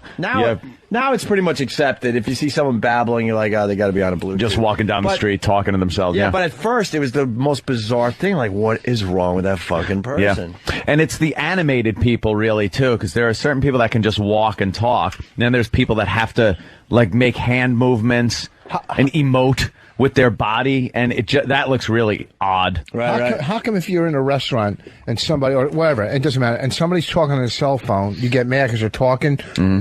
But if they were just with somebody else and they were talking, you wouldn't get mad. No, I understand what you're saying. That kind of, he's kind of making a point. Like, why don't you shut up? You're on this, we're trying to eat or whatever. But if he was with company and talking, you wouldn't say that. I guess because they don't talk like this when someone's across from them at the table. Hey! Yeah, maybe they talk a little louder. That's the reason. Talk low, but you're right. If somebody else was there and they were talking, it would be two people talking. Also, too, when I'm in a restaurant, if somebody blows their nose, and I get crazy. Yes. Like, and if they're an older white guy, I'll yell at them. If they're like a big black dude, I won't. You never know. No. You don't know who you get. If I know I can beat them, but why would people blow their nose as I'm eating my big meal? Yeah. Go in the bathroom. Go to the bathroom. It's the worst. First of all, I don't think you're capable of really blowing your nose to that extent and cleaning everything up and knowing everything is spotless. Yeah. I usually, if I'm blowing my nose, I want to be in front of a mirror because I want to make sure there's nothing sticking out. Yeah. I don't want any rubber bands left. Oh, the other day I was picking my nose a little, and I didn't realize it, and I went to take a pee, and next thing I know, I see this booger on my dick. Oh, God. I didn't know. Damn. I didn't get it off my finger. Oh, fuck, Rich. I thought I had like a wart on the head of my dick, and it was a little boogie. That's disgusting. That one. Holy shit. That's a tough one. No wonder Bonnie won't put that thing in her fucking mouth. Let's go to back to Max in Dallas. I think Max just makes up shit at this point, but what the hell? Booger Max. Dick Voss. Maxie, what's up? That was a good one, boss. I was rolling. Now, I ain't making this shit up. 3 weeks ago, my chick got into a pickup that was like the identical color as mine, and looked at the guy and says, "What the hell are you doing to my husband's pickup?" And it was another dude's truck. It was the same. Now I'm punching out. He was spiraling in, but he punched out in time. I think we've gotten into wrong cars before. I think that could happen. Yeah. Let's go to Kentucky. John, what's up? Kentucky. Hey, how's it going, guys? Hey, buddy. TNA with O&A Survivor long ago. Great night, man. I can't even remember it. All right. Wait, what? I was at TNA with O&A Survivor out in Buffalo. Oh, fuck. Yeah, Hey. great night, man. I don't remember nothing but parking the car. Yeah, that's like being in the Nom. There's a few people that realize and remember, and TNA with O&A. Band of Brothers. And Anthony, Buffalo is still part of New York, not Canada. All right. I love Buffalo. I really do. I lived up there. Buffalo is A lot of good- South Canada. Good fans and people up there. Yeah. Yeah, that kind of blew over real quick when you had the New York problem. Mm-hmm. So what do you got there, Johnny? Yeah, I was having a little Christmas get-together at my house, and my wife was behind me. I reached back to grab her crotch, and it turned out to be my father-in-law had slipped in between us, so I grabbed a handful of his jam. Shit. Watch out, guys. That's pretty good. Okay, let's get cigars and scotch.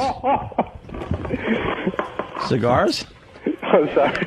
Why are you laughing? That was funny. Yeah, like grabbing your father-in-law's crotch. Oh, I know what I It's do. a big handful of father-in-law balls right in your hand. Nice, right? Nice. That's what he says. That's what he says to you. Nice, Nice. right?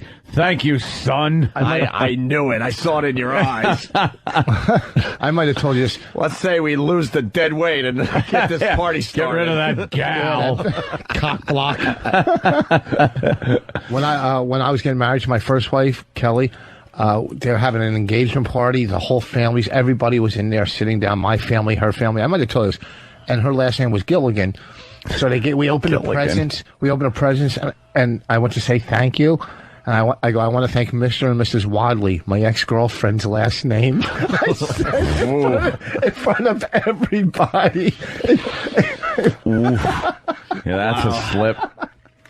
Oh, man. I did that once with a girlfriend. What? You ever do that? You call a girlfriend by your ex's name? Yeah, all the time. At the beginning of the relationship, you really got to watch your ass. I did it one time only. Really? Yeah. I think a lot of people have done that. Yeah, that's a bad one. I think a lot of people have done that, but they're not really willing to admit it or talk about it. It's because it's such a traumatic experience. It's really bad. But that one's one that you just like, oh, you got to just profusely apologize.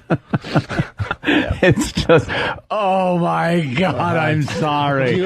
Oh my God, I'm so sorry. What do you do first? Do you apologize or wipe her face off first? Which one do you do first?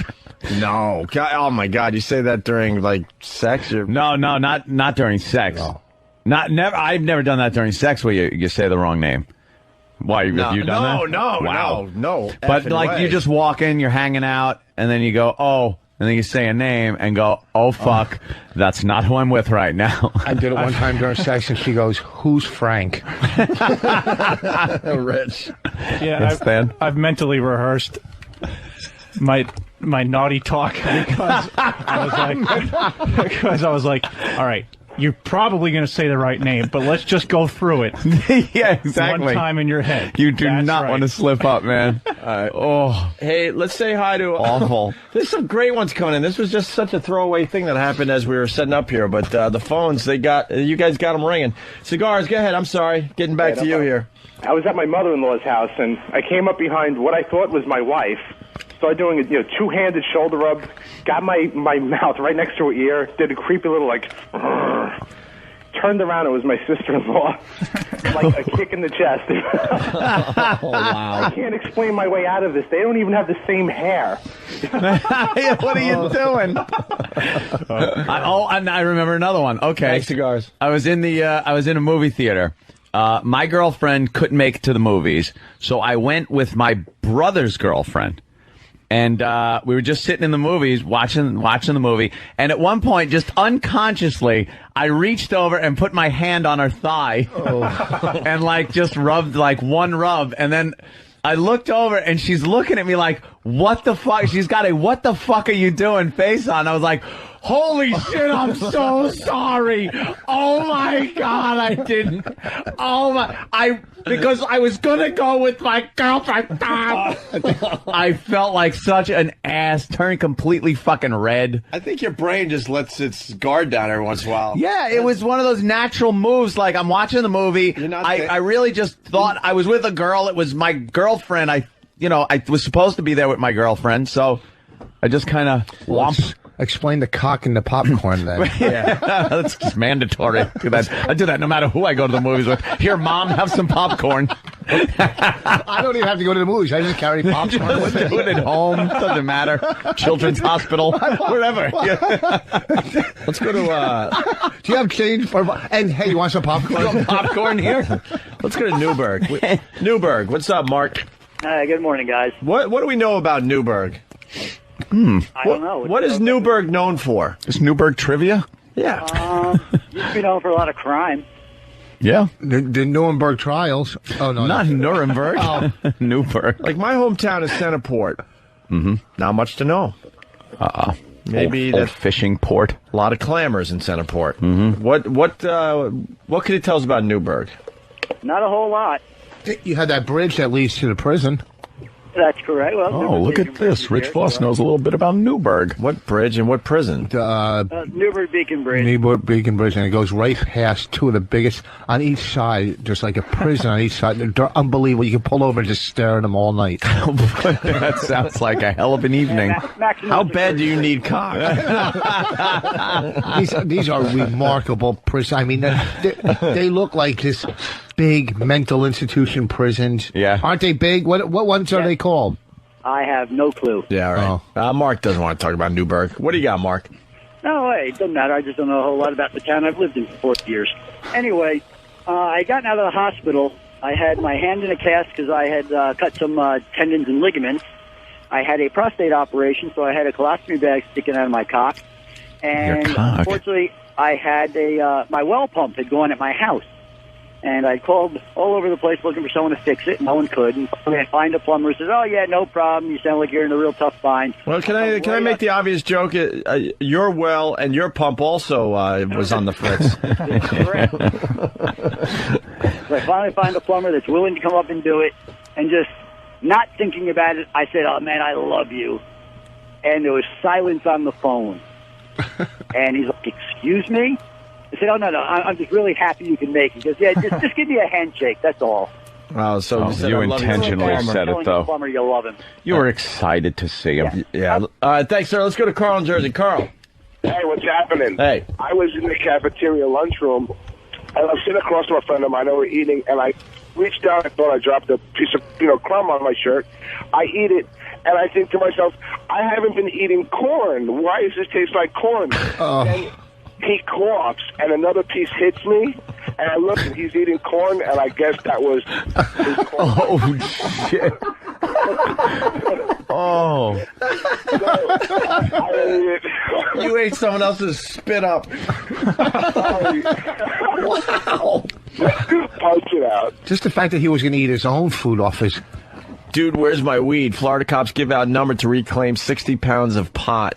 Look at that picture on MSNBC. To reclaim. Yeah, do we know a little why more would they about want that? it? Why would they? That's silly. Dude, where's my weed? Let's just a couple more coming in. Joe Curry had a real bad one too. Blankfoot.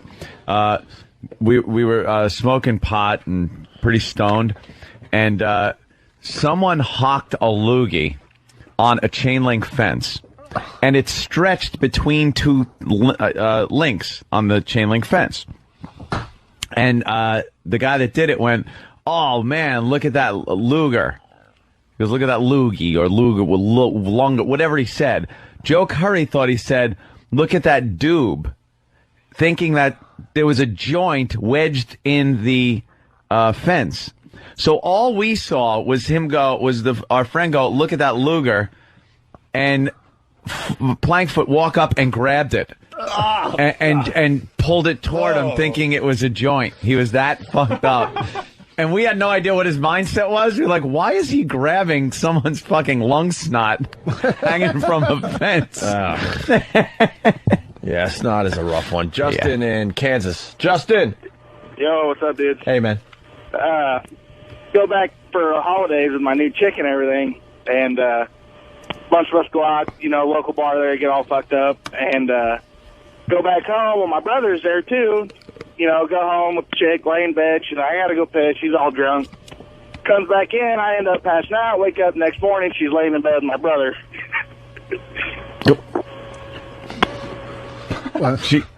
She's in bed with your brother? Yeah, well, she got all fucked up, got in the wrong bed, whatnot, and I'm punching out. Intentional, maybe? One time I was at the gym, and I was bench pressing. So I go to this guy, can you spot me? Actually, I went, and a lunger flew out of my mouth.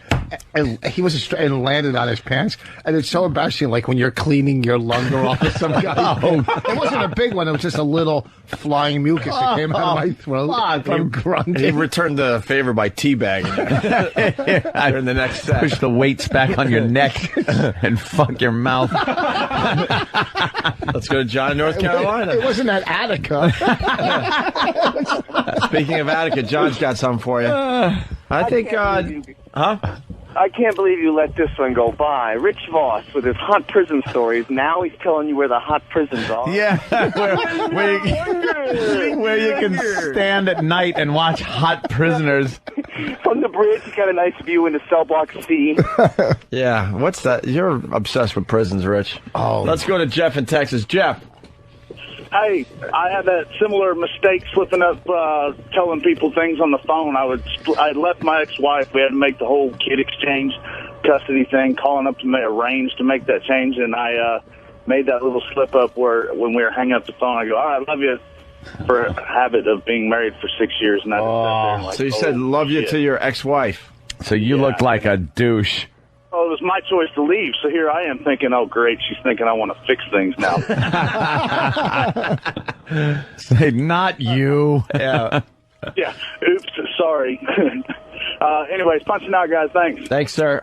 Chris in Carolina. We get so many calls from Carolina. It's time to acknowledge that. Chris, what do you got?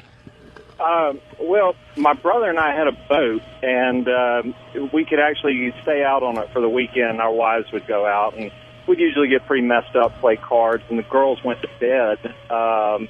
And so I was turning in and got in the bunk where I assumed my wife was going to be and kind of spooned up. And, I was like, hey. And my brother's wife was kind of like, hey. So it was kind of an awkward moment where it was kind of like, well, do I go with this or not? And it was like, well, no, I better just get the fuck out of this bed. And nothing happened after that? Oh, fuck no. No, Jesus Christ. It was just like, oh, God, because that was not a good moment. That's a good one. There you go. Getting in bed with the brother's wife. Thank you, sir. I have another real quick one. Oh, yeah. This time I was producing a radio show in Philadelphia, and the talent of that show texted me calling me baby, and that he was going back to his hotel room for a little nappy. That was a yes, that is true. I forgot about that. Yeah, love and miss. You fucker. Mike in Kentucky, what's up? Hey, a year ago at Christmas, I was at my house doing the Christmas dinner thing. I walked into the kitchen and saw what I thought was my wife getting something out of the oven. Walked up behind her and gave her a good goose, and it was my mother-in-law. Oh, you goosed your mother-in-law? Her ass looks Yes, like I certainly did. your wife's ass. Oh, that's not very good. There you go. You mistake your mother-in-law's ass for your wife's. All right. We should take a break. The phones. Sure. We can continue with this, no problem. We got other things to do too. Drag queen hit McDonald's manager with the tire iron. That's a good story today. AJ Poop, a new character doing a WoW promo. AJ Poop. Oh, I got a good one. It'll speak for itself. I'm sure it will. It better. Is it good? We're being encouraged to try to bring some of our back office antics to the on air, and we'll see how it turns out. So we're going to introduce everybody to AJ Poop next. All right. Oh, boy. All right. Welcome, AJ Poop, to the family. We meet AJ Poop next. It's Opie Stay Anthony. tuned. Every knee must bend, every head must bow, every tongue must confess, thou art the greatest of all time. Ella, A. Yeah, we suck. Opie and Anthony, y'all.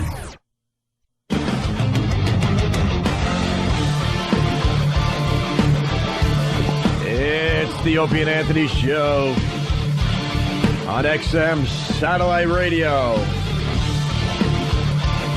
We have no bosses.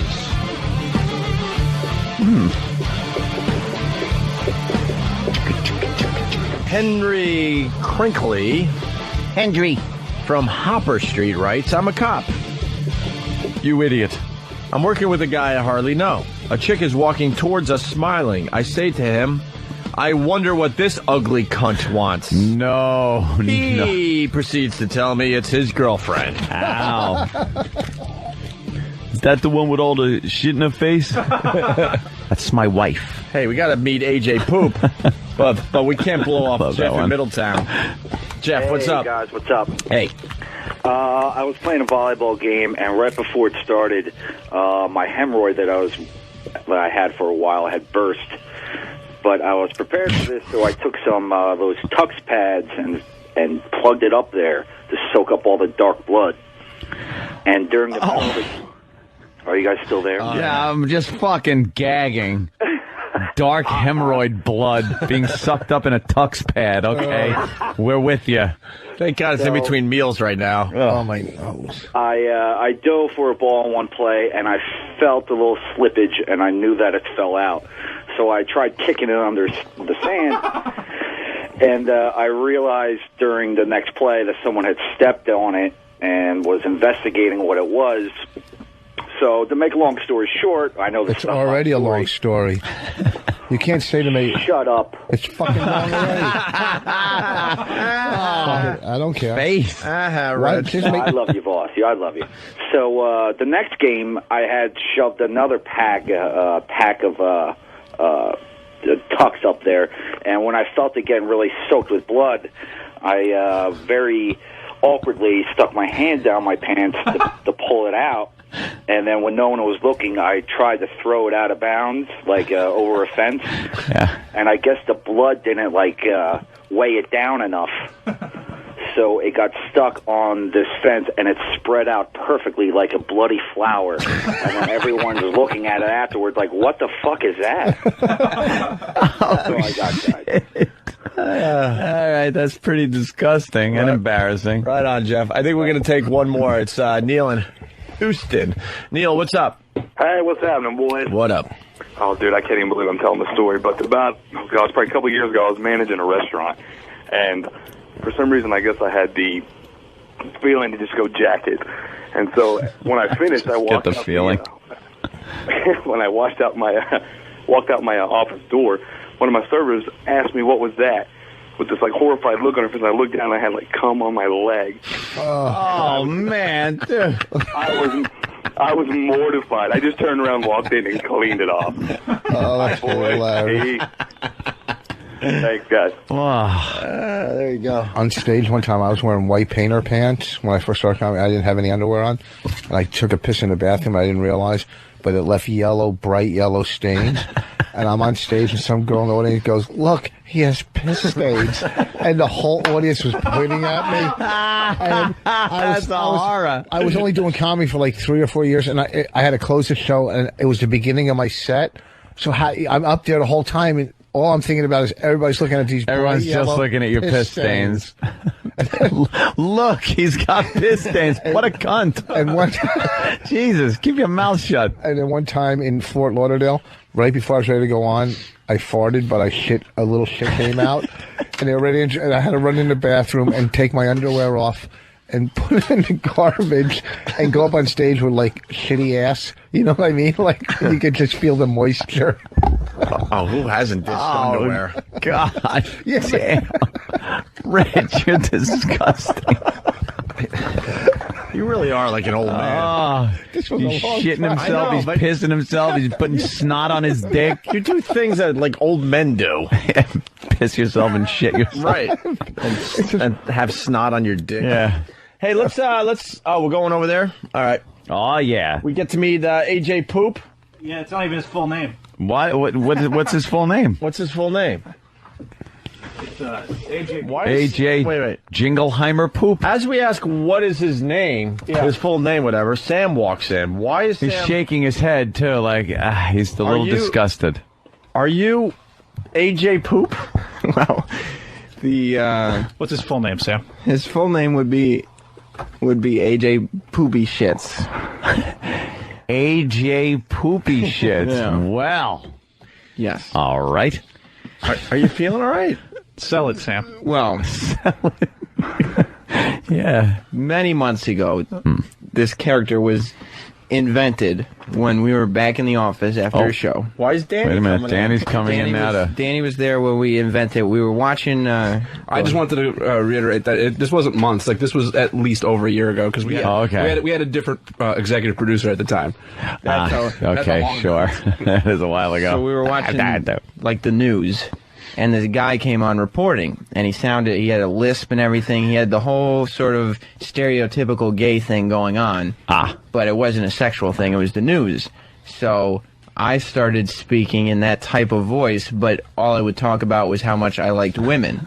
Right. Which, to a room full of guys who hadn't gotten a whole lot of sleep and had just gotten off work, was hilarious. Yeah. Steve was one of those guys, and when Steve hears people laughing, he insists that this needs to get on the air, to which I said, no, Steve, it doesn't need to get on the air.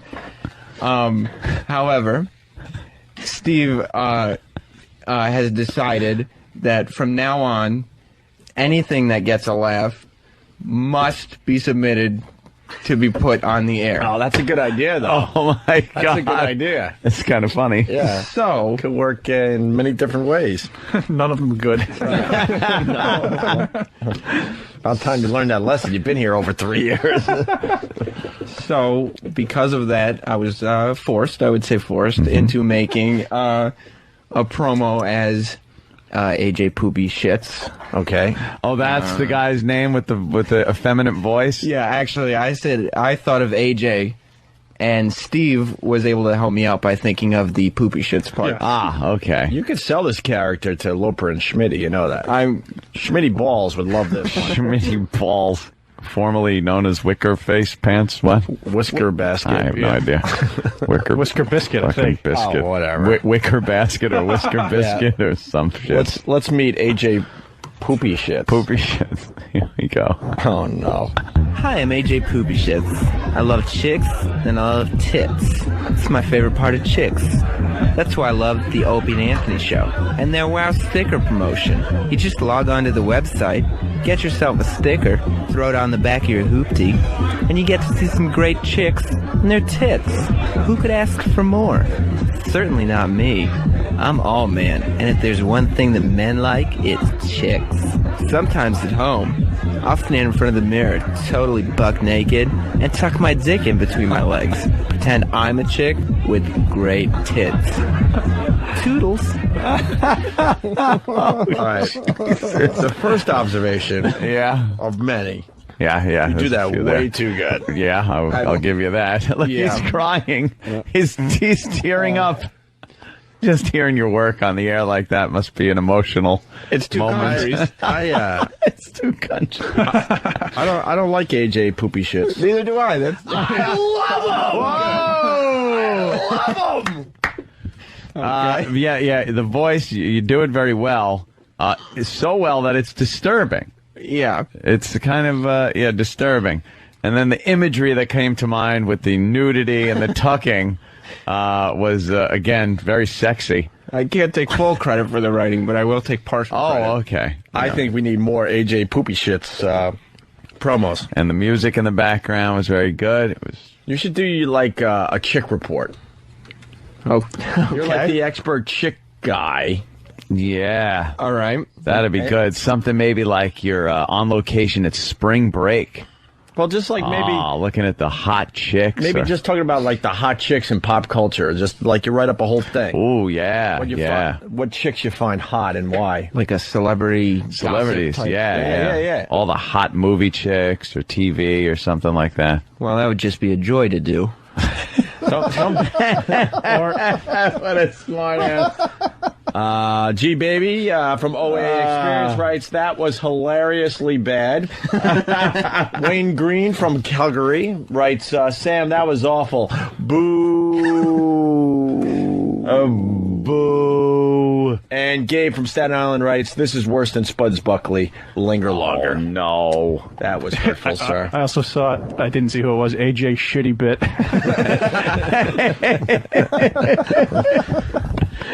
You know, I think it has potential. Sometimes it takes a while for him to catch on. And sometimes, they just fall on their ass. But he's hitting out of the on, gate. he's definitely hitting on something. Like, you do see some of these guys out there, you're associated with them, and they're all about, how they have to, like, just try to sell that they really like chicks. Don Wicklin?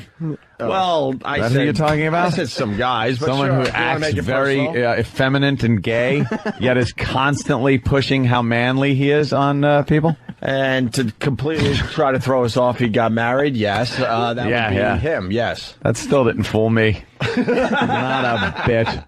Not a bit. Not a bit. Sam, you're in trouble. I just got an IM from Steve. Yeah. AJ Poopy Shits is a hit. Hit. Exclamation point. It is. It's kind of a hit. It is. Okay. Because Well, you barely recognize it's you. That's what's so creepy about it. The pilot has definitely sold a few episodes. He's just got a couple episodes. You got a few episodes out of it. We look forward to the next AJ Poopy Shit. Yeah. we could even put that quote on the poster, AJ Shitty Bit. Could be right under it. Could be. The critics are saying. Critics. You know what? Can't write that. I am not doing my job. Pat D from Mattawan. no. Yes. Let's get Sam a Lopeweiser for that. Oh, yeah. Chop, Lopeweiser. No way that's ready. For AJ Poopy. Look at poor E-Rock. Look at him. Look at him. He has no idea. You know the part of the show where we try to keep storylines going there, E-Rock? This is one of them. The Lopeweiser thing is still a hot thing. Look at him. Still nothing. We got it? I'm really thirsty. Where is it? He's parched. I'd like to be congratulated. How about you put the sound in my machine? Do you And then I'll understand how always have quick it. the Loper and fucking Shitty get their Lopeweisers open? That's what fucking makes radio. All right. We're still waiting, E-Rock. By tomorrow, I want the Lopeweiser sound effect in my machine, please. I thought you just wanted it played on the radio show by tomorrow. That'd be novel. He's got nothing. You could have gone downstairs, bought a beer, come up and open it on the mic. Wow. And then Danny would have drank it. I'm thirsty. I need something to drink so bad. Oh, and you earned it. You earned that beer. Yes. That low. Oh, here we go. Okay, here it is. Hold on. All right, yeah, go ahead.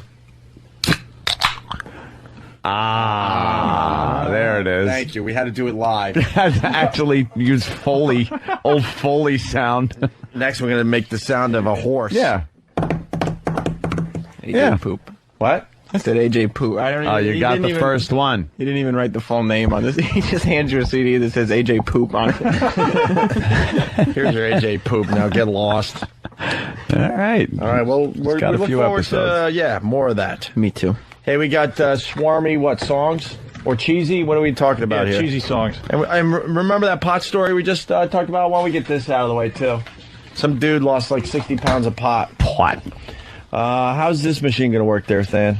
It's loading, and can I push from here? Not yet.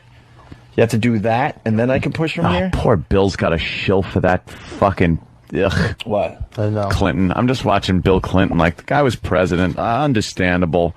You know, he did get his dick sucked in the Oval Office, but he was the president. And now he's just shilling for his wife. It's embarrassing.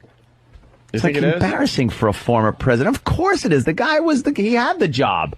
Do you think his wife makes him go to a Baptist breakfast on Sunday morning? Probably, the way he's doing it. Don't you think if you held a job and then your wife, who you really don't like, is trying to get that job, you would want to like push her into that? He's got that to hold over her head forever. You have these political aspirations there, but I was fucking president. I reached the pinnacle of those aspirations. You, on the other hand, you're in Congress, whatever. You don't want, or Senator Hillary Clinton, yeah. You don't want her to get the gig that you had. It's embarrassing a little bit. Yeah, it's a little weird, I think. It is weird. And that he's just this guy now that's kind of smiling and going, well, you got to vote for her. He's the one. You got to vote for her. Are you sure he's endorsing her? He hasn't officially come out. Imagine he comes out and goes, well, Obama. And if you are waking up today and realize that maybe you misplaced something, how about 60 pounds of pot? Give the Florida Highway Patrol a call. They're holding it for you. And follow this advice. You deserve what you get. If you call them, cops found 2 large garbage bags stuffed with marijuana plants on the side of the Interstate 4 near Tampa. It's worth over 50 grand, so cops figure it's possible someone might be stupid enough to try and reclaim it. So they put out a press release with their phone number. We'll call you and let you know if anyone actually called in to them. It's so worth it to call. Oh, yeah. It's the laziest force on the planet. Yeah, right. Hey, listen, we're not going to really go out and look, but if you come to us, what's the phone number? We'll arrest you. Let's call. What is the number? Let's say it's ours. Can we have some pot? Do you have my pot? Where's my pot? I lost my pot on the side of the road. We should do it. I'm telling you lost Call 65 pounds. What? Say you lost 65 pounds. Yeah. Where's the other 5 pounds? Where is it? Are you taking my pot? We both know that you took a little of that pot. All right, we got cheesy ballad playlist. Now, what is this? The Besides cheesiest cheesy songs ballad playlist. The cheesiest songs of all time. Of all time. Now, by cheesy, now, I haven't looked at the list. I don't want to ruin this for me. I like guessing things. By cheesy, do we mean lovey-dovey cheesy? Do we mean cheesy like Weird Al Yankovic cheesy? What's the criteria for this cheese? Well, this is cheesy ballad. Cheesy ballads. So they're sappy, maybe, Sappy, or lovey-dovey. contrived. Okay, I think I got it. Shannon has drifted out to sea. That type of song, right? Who's Shannon? Don't you remember that song? She's But I don't think ba ba ba ba ba bang a dang. 50 songs are on there. No, Shannon is gone. I heard she's drifted out to sea. What song was that? You got to know. No idea what Rich Voss is talking about. We don't go back to the Tin Pan Alley days. No. What's that, vaudeville? No. I can't believe I was able to work in the Tin Pan Alley. Listen. Play the track number 19. This is 19 on the list of ultimate cheesy ballad songs. 19, this song. Mine aren't numbered on this list. They're all here. I just don't have a number. Shut the fuck up. How about you get a list? Mine aren't numbered on this list. If you're going to be... Oh, fuck it. E-Rock. Count from 1 down. Right? I love how everyone tries to blame each other. It's like, if you're going to be the constant guy that's going to go to the computer and play these songs, wouldn't you be well prepared? Make sure you have the list. Right. I have the list. They're all ready to go. I just don't have a number order on the list. Shouldn't you have a number order? Why don't you have the same list as me? Opie has a number This is the order. one I was given. Well, it doesn't matter. You should have one with numbers on it. I didn't know yours had numbers on it. Otherwise, I would have asked. Why would we want to give away the song ahead of time so you know which one to play? Don't. People get sick of us tearing down radio walls, but seriously, how does that work? Hey, guys, well, Starship, nothing gonna stop us now. That's your cue to play the 19th song there, E-Rock. Now he's running in here. God, I hope this is the day he comes after me. You think he's gonna come in swinging? Man. Oh, it's gonna happen. Why are you running away? Not running He didn't want to fight you. Pussy. Where were you going? Trying to get a list with numbers on it, but everyone's just standing there and smiling. You don't need it anymore. Smiling. Not smiling, we're laughing at you. And you don't need it anymore because I just gave the song away. Yeah. Thank you. Don't you guys have a number guy here? Travis is in there helping. That's cute. Is it playing? I don't think so.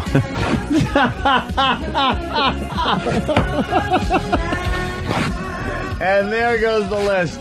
Opie is in complete disgust. There you go, E-Rock. Don't worry about it. Yeah. Throw your list away. I don't feel like doing it now. Clear the computer of the songs. Don't Stop Believing was number one. Go fuck yourself.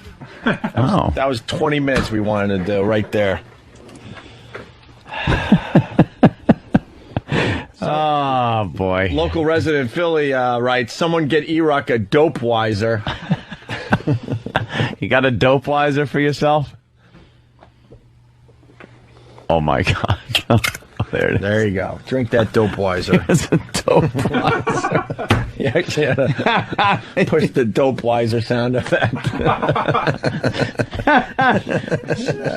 E-Rock. Oh, E-Rock. Are you sleeping? I'm fine. Oh, whoa. What? That didn't sound fine. What? No, I'm fine. Oh, I thought that was a recording. Yeah, you thought it was like a sound drop or something? Shut up for 2 minutes! Wow, Steve's angry too. Dog Shit Sniffer writes, all E-Rock knows is that the number 2 is a Big Mac with fries. That's a number 1. Ooh. Let's know that. Look at you showing some knowledge. Poor E-Rock.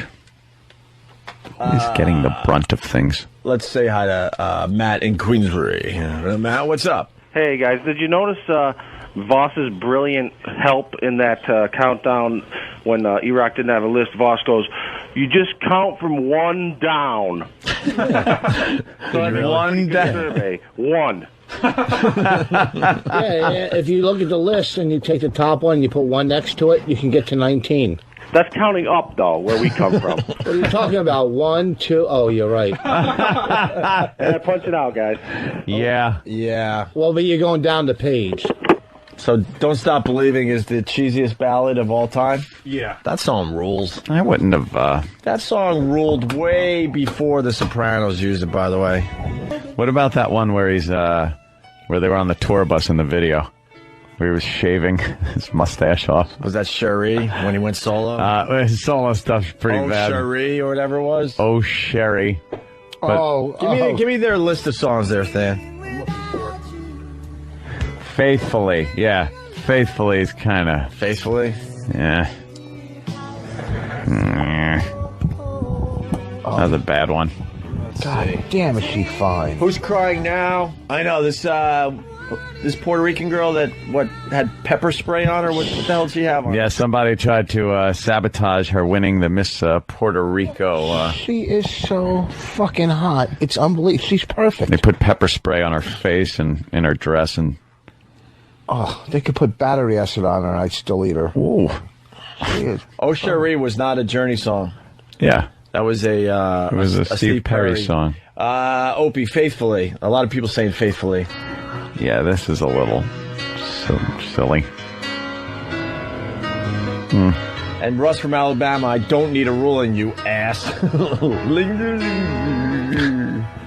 right, done. This bit's done now, too. Yeah. Speed round. Another bit done. Yeah. What's next? Let's go.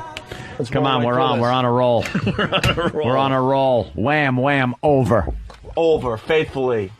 Horrible song. The rest of Journey still, for the most part, cool. There you go.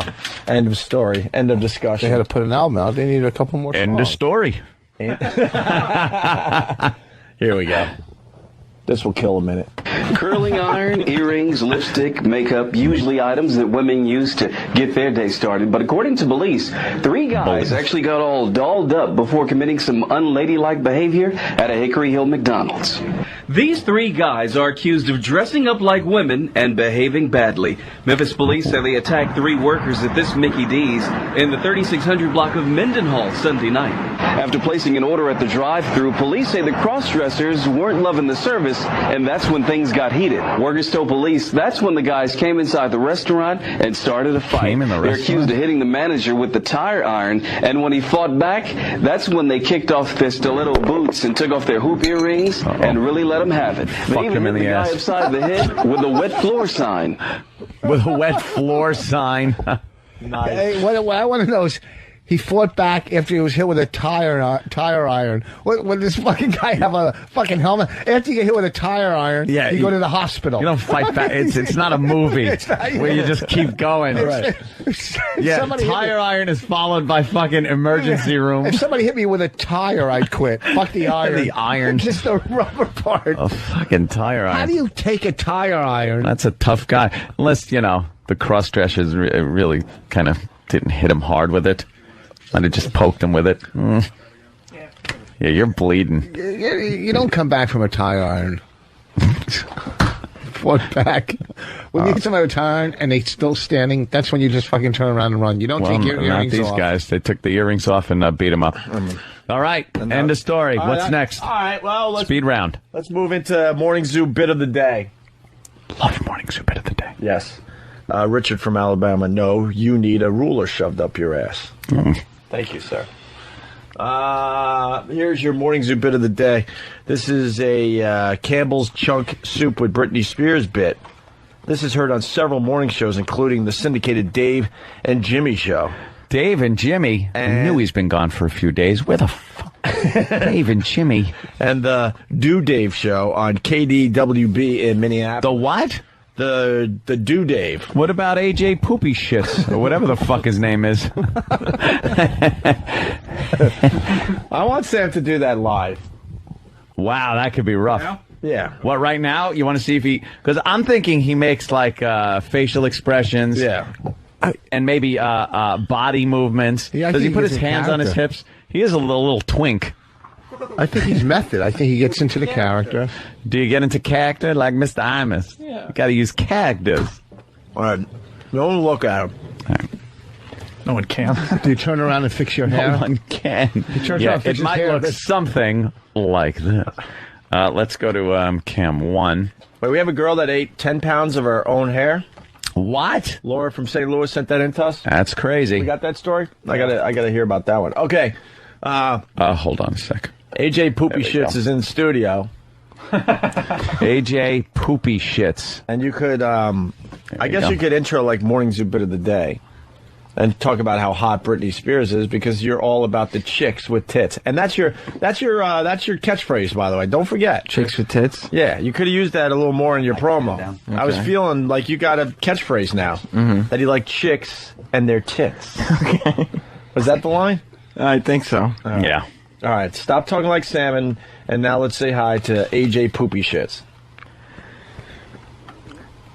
Hey guys, what's up? This is AJ Poopy Shits. I'm here on the One show, just having a great time with the guys. We're here to talk about Britney Spears. Whoa, what do you mean you're having a great time with the guys? That sounds a little weird, AJ. No, Poopy just Shits. guys being guys, talking about chicks and their tits. He does. I knew he would look exactly like this when he did it. I'm just watching him on the camera so I don't throw him off. I don't want to throw you off. I want this to work, so I'm turned around. Ant's kind of looking through the Pal Talk camera. I just am here. We want to talk about Britney Spears and her fabulous tits, her gazungas, and just how great they've been looking lately. And hopefully this Morning Zoo bit of the day will be all about tits, because that's all I'm into. You like the tits, right? I friggin' love them. But she's not really that hot, AJ Poopy Shits. Back in the day she was, but... Yeah, you seem not to really know who's hot and... Yeah, you don't understand when someone... You can't just say Britney Spears is hot. You got to understand that maybe her hot days are long... Come on, long dude. gone. Chicks are chicks, and tits are tits. I mean, get he real. Just loves tits. Well, he's got to keep the catchphrase out. But don't you think her tits are saggy by now, AJ Poopy Shits? I guess they're a little saggy. I mean, they could be better. Yeah. But they're certainly better than, like, something on a guy or something. And you don't like guys, right? Oh, no. I mean, guys being guys and stuff is cool, but chicks is where it's at for me. Married man, Mr. Poopy Shits? I'm playing the field right now, actually. Okay, playing the field. Just trying to get as many chicks as I can right now. Yeah. It's been going pretty well. Yeah? Great. Why don't you tell us about the last time you had sex with a woman? Oh, my God. It was great. It was this chick. She was so hot. She had, like, blonde hair and these great tits. And I just got to play with them and maybe, like, tweak their nipples a little. And just do all these great things to her. And she was so into me. Sounding a little too much like Sam. I'm not looking at you. Well, AJ Poopy Shits, what's happening to you? I don't know who Sam is. This is AJ. And, wow, you really sold it that time. I don't know who Sam is. Do you like anal with these girls? Oh, I'll do anything with the chick. The chick. What's your favorite part of a chick? Oh, it's the tits. Come on. He's kind of dancing to the music a little bit. All right, AJ Poopy Shit. So explain this bit, the morning zoo bit of the day with this hot Britney Spears. Well, I guess this bit is about... This is Britney Spears, that piece of ass that she is, doing a commercial for Campbell's Chunky Soup. Chunky Soup, really? Yeah, it's like a parody, but I don't know why we have to sit here and talking about soup and Britney Spears. Let's get to the tits. All right, let's get to the tits. Good Campbell's possibility. Hey y'all, it's Britney Spears for Chunky Soup. They say chunky fills you up right. And that's good, because lately I've been filled up all wrong. By that K-Fab son of a mother. I hate that bitch. Damn, he's such a piece of white trash. She's got it together. Knows how to treat 'em right. So anyway, Chunky Soup has a couple vitamins and minerals. I'm not even sure what they are, but then again, so does this cigarette. Something else that tastes like cigarettes. My ex-husband K-Fab, that mother. What a low life, leaving his children for me to take care of, and I don't even know what I'm doing. I'm on hooked on drugs and drinking alcohol and walk with no shoes on. Wow. Chunky Soup. My kids love it when they're drinking. What are they drinking? Bourbon. I told you nothing but Cristal. My kids are better than that, you little sons of a bitches. Chunky Soup fills your dumpy white trash ass up right. So you can go and strut yourself out in public, y'all. Oh, I don't have panties on. Good Campbell's possibilities. Oh.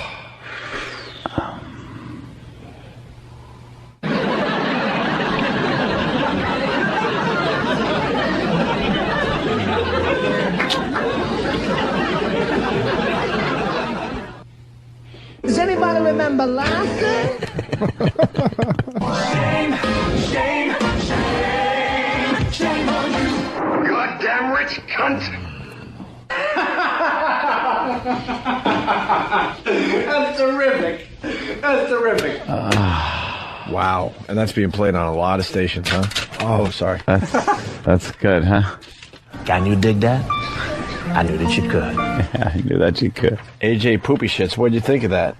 Well, I mean, it was not funny. The song was all right that they were playing in the background. But just, I mean, my favorite part about that, the only really redeeming quality, is you get to picture Britney Spears. You know what I mean? And what would you picture about Britney? Oh, just everything. Her curves, like, that comes right up to her tits. Of course. I just love those. Don't you guys? You know, yeah. Hey, we love tits, but AJ Poopy Shits, you say that you love tits so much, it's a little suspicious because if a person didn't know much about women, they probably would go for the obvious, which would be that they love tits. Well, what else do you like on a woman besides the tits? Well, I like a woman with, like, a nice ass or something like that. good thighs, pretty hair, like a nice mascara or something like that to bring out their features. Mascara. Do you like their shoes? Oh God! If a woman is wearing awful shoes, they just have no shot with AJ. I will tell you that right now. All right, AJ, let me let you in on something. Yeah. Men. Yeah. You know, men. Like us. Like most of us. Yeah. Mm-hmm. We don't look at the shoes. Really? Nope. You guys are missing out on a lot. I mean, I think chicks with tits buy shoes to show off to other chicks. Yeah. Well, that's They're not doing what it for I've the heard. men. Because men in general do not look at the feet unless you have like a foot fetish or something. Well, yeah, that's what I have. A foot fetish. For chicks. Right. That's why I'm looking at the shoes and stuff, because I have a foot fetish. I love women's feet in a sexual, heterosexual way. Sexual, heterosexual way. Well, I gotcha. Now, AJ Poopy Shits, it seems like you've banged a lot of broads. Oh, tons. Where's the G-spot? Oh, it's right around the pussy. Like, right. It's right around the pussy. Right, like, under it. Okay. What do you mean under it? It's really hard to describe. And I think, like, a lot of chicks, if you've been with as many chicks as me, you know that it might vary from chick to chick. Yeah. Yeah. But it's right around the pussy area. Mm-hmm. Right around. I mean, dude, if you don't know where the G-spot is, then maybe you haven't been with a lot of chicks. Oh, and that's, to me, that's suspicious. But I asked you first. I know, but what I'm saying is it's suspicious that you don't know where it is. I know where it is. All right, then tell us. I told you, it's right around that area. Mm-hmm. Yeah, but where? Like right around where the pussy and the clit is. Give some advice to the guys out there. How do they find the G-spot on a woman? Well, and how do they work that G-spot? AJ's having a little trouble with the G-spot because Sam doesn't know where it is. I don't know who Sam is.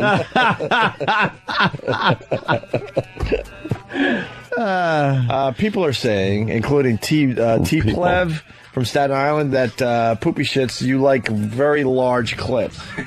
That you like extremely large clits. Oh, sure. The bigger the better, because there's just more to love that way on a chick. What's the biggest clit you've been with? Probably 8 inches, I guess. I mean, when you've been with as many chicks, I'm saying that they will vary in size, and I know that sounds uncommon or whatever, but they can get that big really easily, especially when they're turned on. Yeah. Well, people are also saying that you like chicks and their dicks. Dude, that's crazy, because chicks don't even have dicks. That's guys you're thinking of. And I don't like guys in that way. No. Ugh. Convince us you don't like guys. How do I even need to convince you? We're just guys being guys and talking about chicks. I mean, that's all the convincing you need. I like tits on chicks. What else would I even be talking about? That is so gay that you guys want to even talk about this. Whoa. Hey, throwing that gay word around. Well, we're guys. We can throw around words like gay and tits. But they don't go along with each other. No, not really. I know. They're total opposites. One is definitely not even close to the other, and I like tits. All right. Enough about the tits. Oh, he likes tits. Do you like tits or do you love them? I love them. Yeah. What do you do with the tit? Oh, I'll like kind of massage it and caress it first, and then start to kiss it and suckle on it. Yeah. And then that really is something that gets them so turned on. Yeah. And then I'll show them my stuff, and then put that near their tits. And they eat that up, huh? Oh, they sure do. Yeah. I mean, hey, AJ Poopy Shits, what's your favorite sexual position? Well, definitely. I mean, it's just a bunch of guys talking, guy stuff here. Yeah, right? we're just talking about chicks, having sex with chicks. I like doggy style. Oh, yeah? I definitely, from behind. Why would you like it from behind in particular? Because nothing wrong with that. No, because that way you could reach around and grab some tits while you're going for it. That's what I really am into. Sure likes those tits. Who doesn't?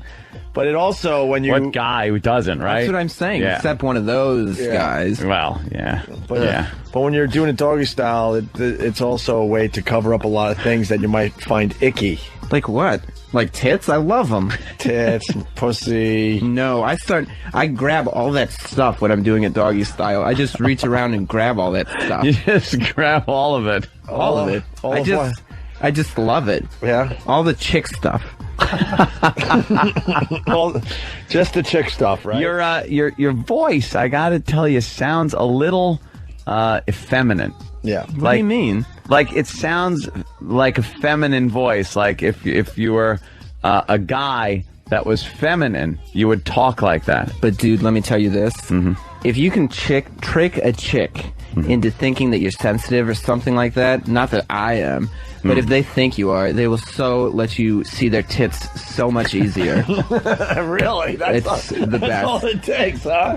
If you can trick a chick into thinking that you really like care or whatever, right? Then she'll think you're sensitive. So she'll let you see her tits. So you don't try to get into their pants. You try to see their tits. I'm saying the tits are the first thing. Yeah. And then you can get into their pants later, but definitely in the same night. Yeah. But the same night. That's what I do, because I'm a roller. Do you ever reach into a girl's pants and say to yourself, wow, there's something missing here? Like what? Oh, I don't know. You know. I've never said that unless they don't have underpants on or something. You never reached around and went, whoa, something's missing here. You know what I mean? I don't think so. Not unless if they're not wearing underpants, I'll say wear your underpants. But other than that, totally not. You're like, ew, icky. It's smooth down here. What do you mean? Of course. Well, yeah, I guess I do like a little more hair there. Oh, that's my personal preference. You like the hair around the what? Around the labia. and the pussy. Oh, so you know those areas. Yeah. And you don't like hair around the asshole, right? Oh, no way. That is gross. But why would a chick even grow hair there is what I'm saying. Oh, I don't know. Why don't you tell me, AJ Poopy Shits? Well, I don't know what kind of chicks you've been with, but the chicks I've been with are totally not in that league. No, no way. And you like big tits? Oh, I especially like big tits, but like all tits I really love. I mean, to me, tits are one of the most fabulous things on this earth. Right. And where do you go to pick up your broads? Oh, I'll go to like the tavern or whatever.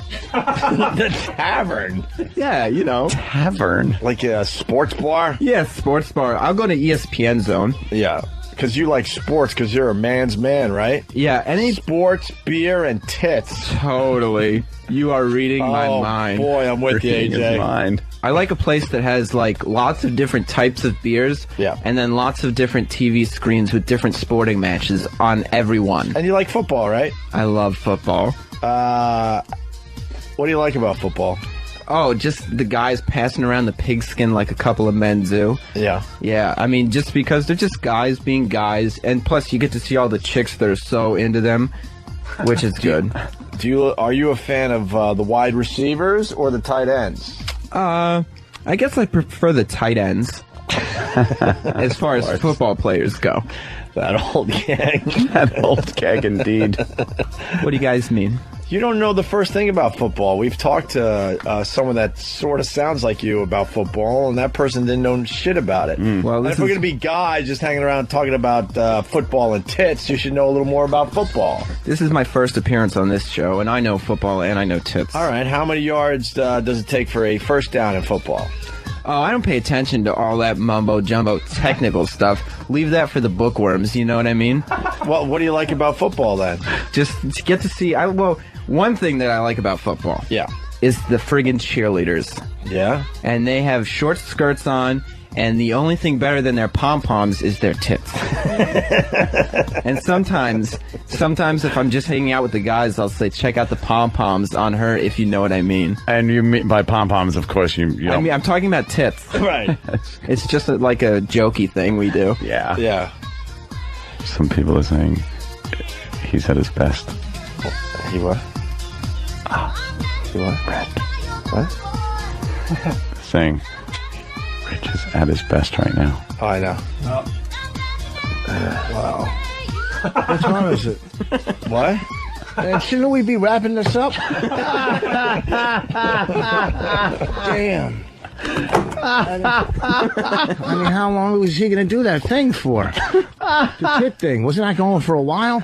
Oh, shit. How asleep were you? Oh, man. I didn't sleep last night. I can't even believe I held out this long. I got to go to a big meeting from here. I'm doomed. What am I going to do? I got a big meeting. Oh, man. I can't do this. Oh, man. Are you still asleep? No. Yeah, you're just like Seinfeld. I'm sure Seinfeld takes a nice little nap before his big meetings, too. Just doing a little callback to a couple hours ago. Jesus. Oh, man. Are you all right? Yeah, I'm good. I just kind of dozed off for a second. I was dreaming about Scranton this weekend. We were wisecrackers. We were having a good interview with AJ Poopy Shits. I don't know where he went. Sam, where did AJ Poopy Shits go? I don't know. He had to take off. He's something on his way out. There's a man sitting here. Wow. Now we got a real man in front of us. Sam, what do you think of that AJ Poopy Shits guy? He seems kind of gay. Yeah. I mean, like, yeah, he seems like he's covering up all that stuff. Yeah, doesn't he? Yeah. That's what I was thinking. Yeah. I mean, I can't stand him. Ron Paul. What? Who's Ron Paul? Oh. Picking up support, though. I think Tuesday Wells is Ron Paul is the goof vote. Goof candidate. Hey, thank you, Sam. Thank you, AJ Poopy Shits. Thank you, Rich Voss. Yes. We got to get into line of the day, huh? Indeed. Line of the day. Brought to you by BowDogFantasy.net. Free live scoring, stats, bios, and news that will help you win big this season in fantasy football. Right, AJ Poopy Shits? You know it. It's all at BowDogFantasy.net. We got a runner-up line of the day right here. Let's go to Rich in Bohemia. Rich? Hey, guys. Hey. Today I learned that a perfect game can be ruined by a bunt. Very good. Yeah, listener getting in there. And he wrecked it, man. We really were feeling good about Perfect game. About the show today. We definitely picked it back up, though. Hell, fucking Say that. yeah. Fucking AJ Poopy Shits. I like AJ Please. Poopy Shits. Please. Scratch the surface. Enough said. You're going to come in with a, Sam, when you see AJ Poopy Shits, maybe you could tell him, wink, wink, nudge, nudge. I don't know what you're doing there. That he could do a whole, like a whole thing on hot chicks in pop culture. All right. Maybe his assignment is who he finds hot on TV and in pop culture. I don't know why you guys give this guy so much airtime. All right. Here's another runner-up line of the day. When the president jogs around the White House, that's presidential hackery. The jog. Well, any jog that he takes with the Secret Service, right, is hackery. When he drives through Dallas just to get his head blown off, that's That's such hack. That's hack. Very good. Logan wants us to call him at his office. What? That was the communique that came in. When? And he wants us to wrap up. Right now? Which we are anyway. Christ on a pony. BowDogFantasy.net. Here's another runner-up line of the day. When the hell were you at a Baptist ceremony? A few times, man. I check out stuff. That must have just... Dude, they're hollering and singing and woo! Their hands are shaking in the air. Yeah, this is it right here. That must have looked like Here's Waldo. Look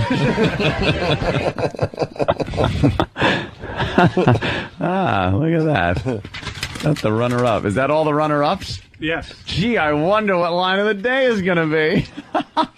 I so win today. I actually missed it. I just heard everybody laughing. It was a classic. I'm very excited to hear it. Yes. I get to hit another Dave Kingman home run today. Not many, but when I hit them, they're breaking windows in the parking lot. BowDogFantasy.net. Thank you. Here's your line of the day. Here comes the line of the day, line of the day.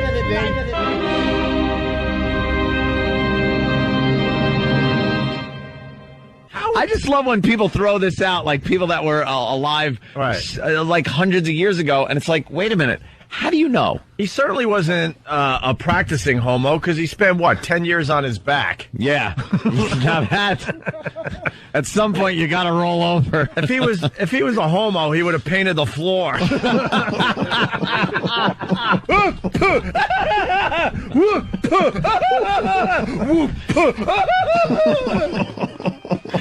And it ends with crotch shot. All right. Nice. Uh-oh. What is that? Is he calling right now? What does he want? What the hell? What? Hello? Hello? I was just calling. Check 1, 2. What? You really want me to read this? Yeah, please. LOL. LOL. I was just calling you. No need for Ant. But tell Voss to go screw. He doesn't say that. Oh, yeah, it does. Fuck him. hold the fucking phone. All right. Do I know him? He ain't going to give you a job. That's all right. He knows me. That's good enough. He barely knows you. Oh, they know me. I fucking do. Please. Actually, the part I left out because I wanted to cause trouble, I was just calling you to catch up. Are you what? Are you calling him? No shit. All right, I'm going to call him too. No, not at the same time. Ring, goddammit. There it is. I'm calling him too. Eric? Hello? Hello? Hey. How you doing, Eric Logan? Why wouldn't you want to talk to me? I do. I was returning Opie's call. You said no need for Anthony to call? Just talking to you? No. You can always call. I can. No. I was returning his call. I can call is different than no need for me to call. There's no need for you to stick around because I know how you like to leave. It's not mission critical. There's no issues. But if it's talking with Elo, I haven't spoken with you in a while. I figured, if you call up, perhaps, you'd want to talk with me. I would like. I was returning Opie's call from earlier this morning. That's all. Fuck you. Hey, what happened? Just hung up on him. Oh. That's all. Tell him I'll be screwing myself, though. I'm going to screw myself right now, Mr. Logan. I'm going to call him back. That's it. Now you call. We'll play bad cop, worst cop. I like Eric Logan. He knows that. Why? I can pick up. Hello? Why didn't you want to talk to Anthony? Well, there's a few things I need to address personally. Shut up! That's not true. Okay. Yeah, Voss wasn't too good on the show today, huh? Are you out of your fucking mind? What's wrong with you? Are you crazy? For 10 minutes, I take a little nap. Is he telling me to shut up? He's playing a sound machine? Yeah. Oh. First of all, Voss, you fell asleep on the air. That's never good. First of all, why does a boss have a sound machine? I know, he's crazy. It's in his office. Yeah. He holds meetings and hits the sound machine. He's got one just like we got with all the sounds in it. Hey, Elo. Do you like AJ Poopy Shits? Our new, well, not our new character, but a new character of the show? What was that? What did he Sound play? effects aren't playing. It's like fucking Willy Wonka. I think that's the car crash with the no preceding it. Yeah. I guess you didn't like it. You don't like AJ Poopy Shits? It was okay. The G-spot part was actually pretty helpful and informative to me, actually. Oh, boy. Yeah. I see AJ kind of working his way toward the Fan and Sam show. There's a great show on 202 that appears very infrequently on Saturday nights. Yes. It's got about 7 listeners that we had to move AJ Poopy S to. Elo? What do you got on the merger? Cleaned it up. I got nothing. Seriously? I got nothing. Are we going to be part of that great programming that Gary Parsons was quoted as saying today? Absolutely. Oh. Bank on it? Absolutely. I would bank on it. Oh, no. Oh, boy. Now he's banking on it. Are you going to be part of the new company? No one said anything to me. But Mm-hmm. they realize... But they realize... My goal is to be here. But they realize how important you are to our success, right? Yeah. And to... You guys are important to your own success. And to know, I think... Oh, look at them separating. What's that about? Oh, boy. What happened to us all sticking together? That's I heard not some good. separation in there. Where the fuck are you going? And can we go with you? You may not want to be aligned to me, though. What? Well, Clearly aligned. No. We're in this thing together. Yeah, we're come on, we're in the trenches together here until if you get the boot. Regardless of what Manelli says on this stupid radio board thing. Well, let me tell you something about Eric Logan, and I'll say it this way. One of the very, very few people that ever got us. And I say it that way today because I don't feel like taking any phone calls this afternoon. See, I'm getting smarter, Anthony. And that's why you need to continue with us. You keep me sane, and you get the program. If Eric Logan keeps Opie sane, Eric, you got to do a better job. No, I would have fucked this up a long time ago if it wasn't for Eric Logan. That's true. Really? Yeah, we've had so many people that just never got us, but Eric Logan's one of those people that get us. Okay, so who do we need now?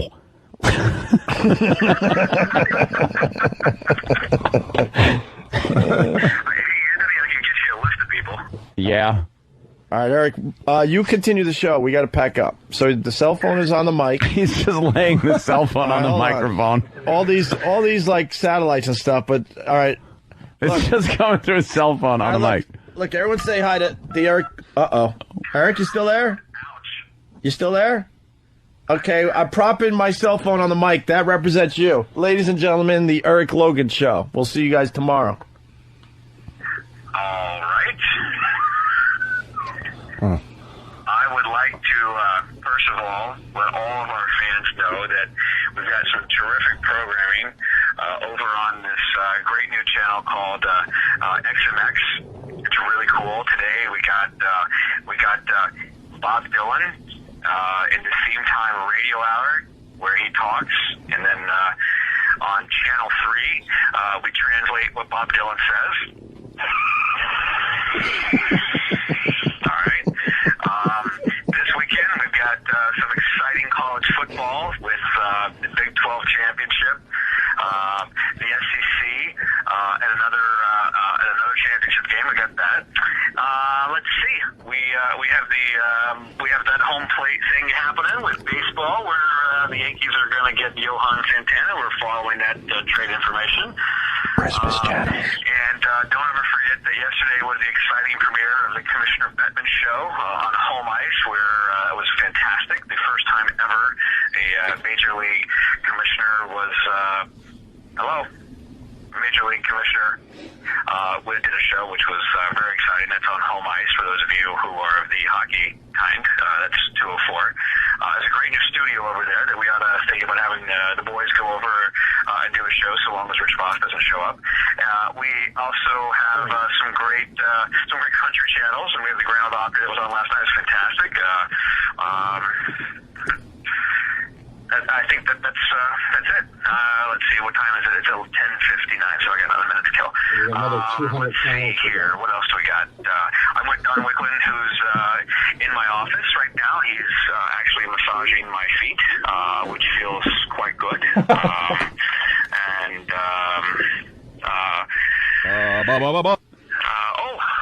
can we forget about the Christmas channel? Boring. That's very exciting. For 2 minutes. Rich Voss Radio Hanukkah is starting next week. Okay, terrific. Although I know nothing about Does anybody remember last year? the Jewish faith, but I do know that Anthony often says he likes the Jews, and so we're doing this channel for Anthony's neighbors and I got nothing. Rich Voss. He's a fag. Sometimes I'm a bad boy, yeah. Hello, exactly!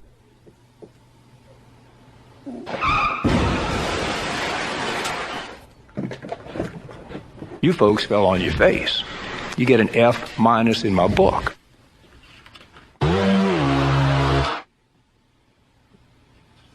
What's that supposed to be? Some kind of sick joke?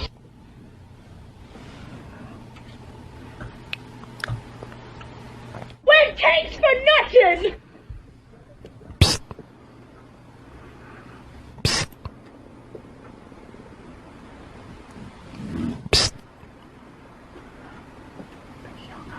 No, he didn't hang up. He's still there. I hear him.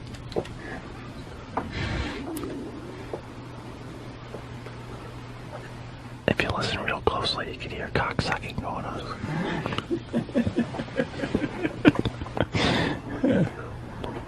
Listen, you can hear it. Right there.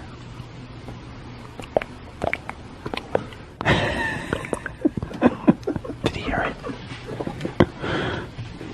Did he hear it? I didn't hear that. Ding dong. Hello? Hello? Hello? Hello? Anybody else in here? Hello? Hi. Hi, how you doing? What's your name? Where are you from? New York. What are you into? Just hanging out and talking. Same here. Where are you from? Are you a big fella? I've been told. How big? Big enough. Yeah? Hello? I think I heard someone else pop in the room. Hello? Hello? Hi, guys. Hi. Oh, hello? That's it. Hello? Hello? Someone else is in the room. It's my first time here. What's your name? My name is Slicker. Where are you from? Hey, wait. You hung? Somebody else is in here. Hello? Hello? Hello? Is that AJ Poopy Shits? AJ Poopy Shits. What's up, guys? What are you doing in here? Hello? We heard you on the Opie and Anthony show today. You did a great job. Thanks so much. You did a great job faking it today. Yeah. Oh my God, do you think they're on to me? I like how you talked about tits. Those disgusting things on women. Those icky things called tits. Ugh. Yeah. Who would like touching those? Straight guys are so easy to fool, you know what I mean? Yeah. They're easy to turn out, too. Hello? Fucking rich. Fucking rich. What a douchebag. That's just disturbing. I can't. You notice how no one can look. Oh, there goes the ELO phone. You know how no one can. You notice how no one can look at each other while we're doing that bit. Like my head's turned this way. Opie's looking up at the lights. It's horrible. And for the people who go, that sounds a little too real. Yes, and I heard that on his fucking on the scanner once. The scanner once. I was going through the scanner on the cell phones and mobile phones and whatnot, and we heard